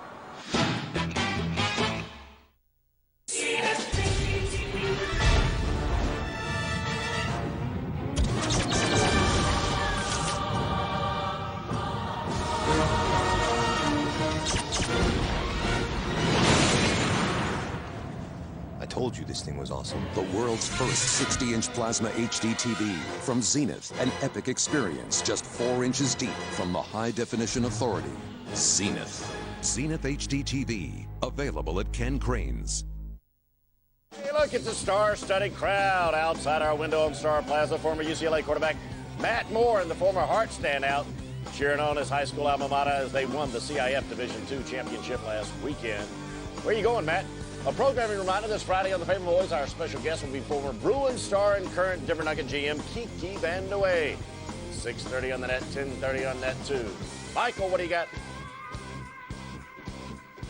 Joined now by Stan Goldman, professor of law at Loyola Law School of Los Angeles. And Stan, tomorrow's hearing in Eagle, Colorado, a lot of motions on the table. We won't get into all of them, but we do want to get your opinion on a couple of the bigger ones, starting with the defense asking the judge in this case to waive Colorado's well-publicized strict rape shield law so they can gain access to the accuser's past. Now, how do you think the judge would rule on this motion? Well, you're absolutely right. This is an extraordinarily strict rule that Colorado has preventing the defense from getting into the sexual background and history of a complaining witness in a case like this. So the defense has made the only argument it can make, that this will violate Kobe Bryant's constitutional rights to a fair trial and to confront his accuser unless he's allowed to do exactly this. Delve into her past, into her background, because it's very important in this case. What are the chances? The chances are not real good that the defense is going to win this, but in many ways they feel this is their only hope of being able to get to the background, make that constitutional argument. Now, the defense had subpoenaed the accuser's mother to testify. How do you think that one will play out? Well, I have little doubt that they're going to, in fact, be able to call the accuser if they have some relevant issue to do it with respect to at the trial. But whether they're going to be allowed to call her now for these motions is rather questionable. They want to call the mother to show that there's no confidentiality with respect to various medical issues and records, and that she's really waived any of these privileges she might have with respect to those records. And the chances of the judge doing it doesn't seem as likely here as it does at the trial itself. Let me ask you this, though. Why is the defense so eager to get the accuser's medical history, and what are the chances they'll succeed on that end? You know, even more important then getting the sexual background and history of this complaining witness to the defense case is going to be the obtaining of the medical history, the psychological and psychiatric history of this woman. It is going to become apparently central to the defense case that they are able to establish that she is unstable, and perhaps unstable as a result of her relationships with prior boyfriends. Perhaps that will end up being the defense argument to show why she may very well have made this up, because, of course, that's going to be the most difficult question for the defense to answer during the course of this trial. Why would a woman simply make these charges up? That perhaps is going to be the defense response. A lot of issues to look forward to tomorrow. So with that being said, what about the timeline of this particular hearing, Stan? Are we looking at something possibly going into the evening hours Mountain Time? I just don't see them, if they run all the motions they're planning on running, actually getting this thing done by the end of tomorrow's session. Chances are it will continue on into some other date, perhaps next Monday, perhaps in a couple of weeks, perhaps well into January. Stan Goldman, we appreciate you stopping by as always. We'll see him tomorrow night after the hearing is over. Plus, Carolyn Hughes will be in Eagle, Colorado tomorrow for Kobe's court appearance, and she will have a complete report Friday night on the SCSR. All right, gentlemen, thank you. It's been 3 years since catcher Chad Kreuter and other Dodgers got into that brawl with fans near the bullpen at Wrigley. Kreuter got slapped with a lawsuit for choking the guy that stole his hat. No criminal charges filed after that incident. However, you cannot say the same about that brawl that took place in the Red Sox bullpen during their October series with the Yankees. Mary Strong has details on the Fox Wire. 2 months after their bullpen brawl, 2 Yankees and 1 Red Sox groundskeeper were charged with misdemeanor assault and battery. But the clerk magistrate warned that the case against Jeff Nelson and Kareem Garcia is weak, and the groundskeeper might actually be at fault. Alonzo Mourning will not have to wait long for a new kidney. He will have a transplant tomorrow thanks to an unidentified family member. Zoe retired less than a month ago. Steve McNair found a way to break down voters like he does defenses. The NFL's top-rated passer is finally in the Pro Bowl. He already has a career-high 22 touchdowns with just 6 interceptions. Other surprises after today's selections, the Chiefs and Ravens tie for the league lead with 8 players each. Meanwhile, the 2 conference leaders, the Patriots and Eagles, each send only 2 players.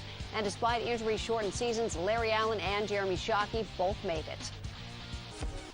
Football fans, are you looking for more on today's Pro Bowl selections? All you have to do is log on to foxsports.com and head to keyword NFL. Thanks, Mary. Still ahead on the SCSR. We'll check in with the Ducks, who once again are going to miss a chance to go up against the old captain. Coming up next, is this freshman the key to the Trojans' goal of winning the national championship? A report from USC on the way. Vic and the Falcons. Sapp and the Bucks. It's a Fox NFL Saturday special this weekend.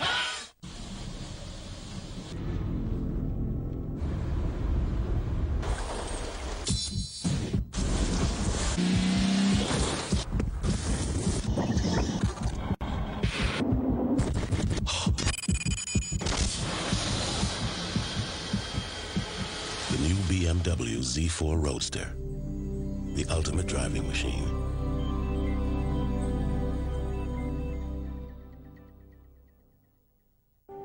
There is good, and there is evil. We all have within us the capacity for both. But in the end, a final question remains. Which side are you on? In an epic struggle between light and dark, choose your path and seal the fate of the galaxy. Star Wars, Knights of the Old Republic, rated T for teens. For saving the galaxy, there's no power greater than X. Weeknights, it's a who's who on the best damn sports show, period. It's back! It's the clubhouse for Hollywood and Hall of Famers. Please welcome The Rock, Pamela Anderson, Chris Rock, Jesse Jackson, Where anything can and will happen. This is too good and too much fun. Just move your hips in a circle. That is must-see T-Busy right there. Tonight on Fox Sports Net. On the next Beyond the Glory, Nick Van Exel had NBA talent, but also a chip on his shoulder. He came in the league really with something to prove. And was determined to establish himself as one of the league's best players. He'll shoot you in or he'll shoot you out. He's not going to be a wallflower. But his legendary temper threatened to end his career. No, I paid for it. I'm probably still paying for that right now. Nick Van Exel, Beyond the Glory. Sunday at 9 on Fox Sports Net 2. You're watching Fox Sports Net. GMAC Bowl, Mobile, Alabama. Miami of Ohio, Louisville. First quarter, Ben Roethlisberger. Check out the play action. Michael Larkin, wide open. Come on, how much more open can you be? All right, that's 7-0. We jump ahead in the action to when it's 42-28. Louisville threatening, but Matt Pusateri, 35 yards in the pick. So the Redhawks win their 13th straight game. Way to go. By the way, Roethlisberger announced after that game that he's going to make himself eligible for the draft. No. Back to college big, and before this past season started, a couple of huge question marks faced Pete Carroll. How would redshirt sophomore quarterback Matt Leinart respond to his first starting role as quarterback? And could one sophomore and 3 freshman tailbacks get the job done in the backfield? Both questions answered with a resounding yes.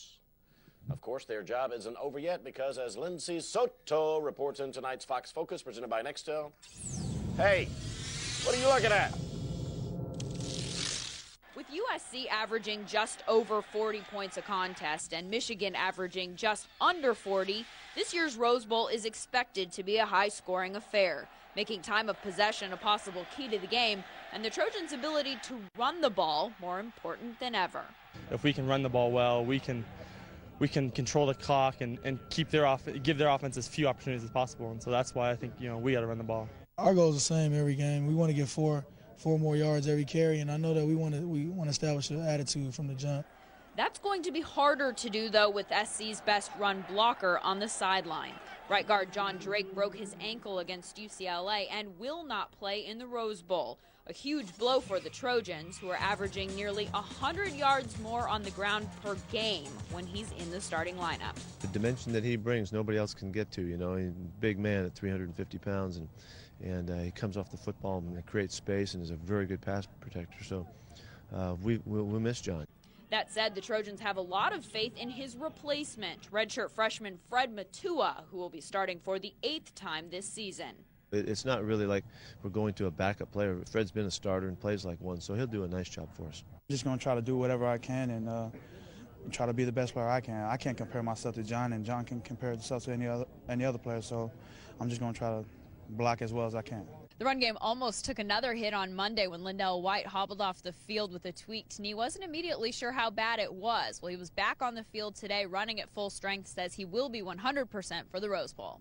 I just got a little twist up and banged up. I think it's just a bad bruise, but it's getting better right now. I can run on it and plant, so it's doing way better. And a reminder, Friday on the SESR, we'll have complete coverage of the Lakers game with the Nuggets. And, of course, a report from Eagle, Colorado, courtesy of Carolyn Hughes on Kobe's day in court. Our Fox Focus will be on the legendary John Wooden, the eve before his big honor at Pauley Pavilion. That's Friday on this show. As far as the remainder of this program is concerned, we head inside the Kings locker room. Our Jim Fox talking with Trent Clack. How did the Kings not win this game against the Coyotes? Coming back. The Fox Focus is brought to you by Nextel. Done. Call 1-800-NEXTEL9. This week on the Best Damn Sports Show, period.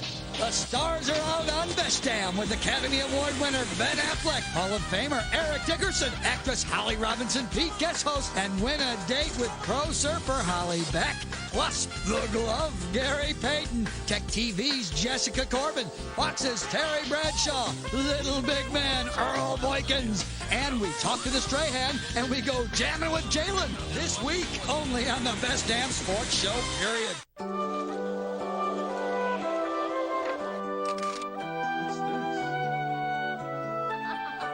The Lexus December to Remember sales event.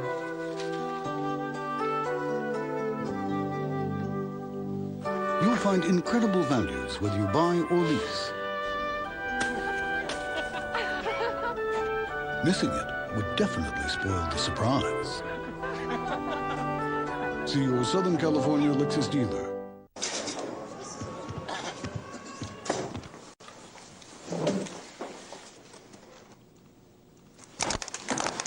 New plant location? San Diego. San Diego. The ocean. The sun. The people. A problem. Problem? Prices. Big problem. Solution? Pittsburgh. Pittsburgh. Good paper. Best paper. Pittsburgh paper. Perfect. Pursue the potential Pittsburgh property pronto. Let's eat. Nextel walkie-talkies get it done. A crash course in auto insurance. Cover your assets. Think you've got enough coverage to protect what you have? Wrong. Huh? Suppose you get in an accident. If you don't have enough coverage, you could be seriously exposed. Go to 21st.com. You'll get a quote that could save you hundreds, and our coverage calculator will help you figure out how much coverage you may need. It's the way to make sure your assets are covered.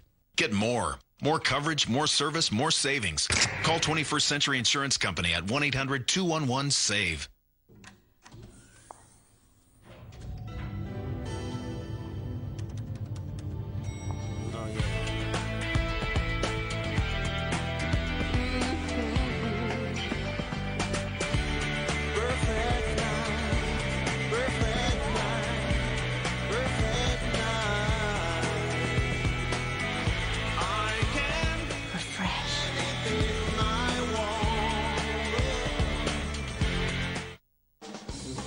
Kings fans still sticking by their team even though they blew a 3-goal lead and a 4-3 lead.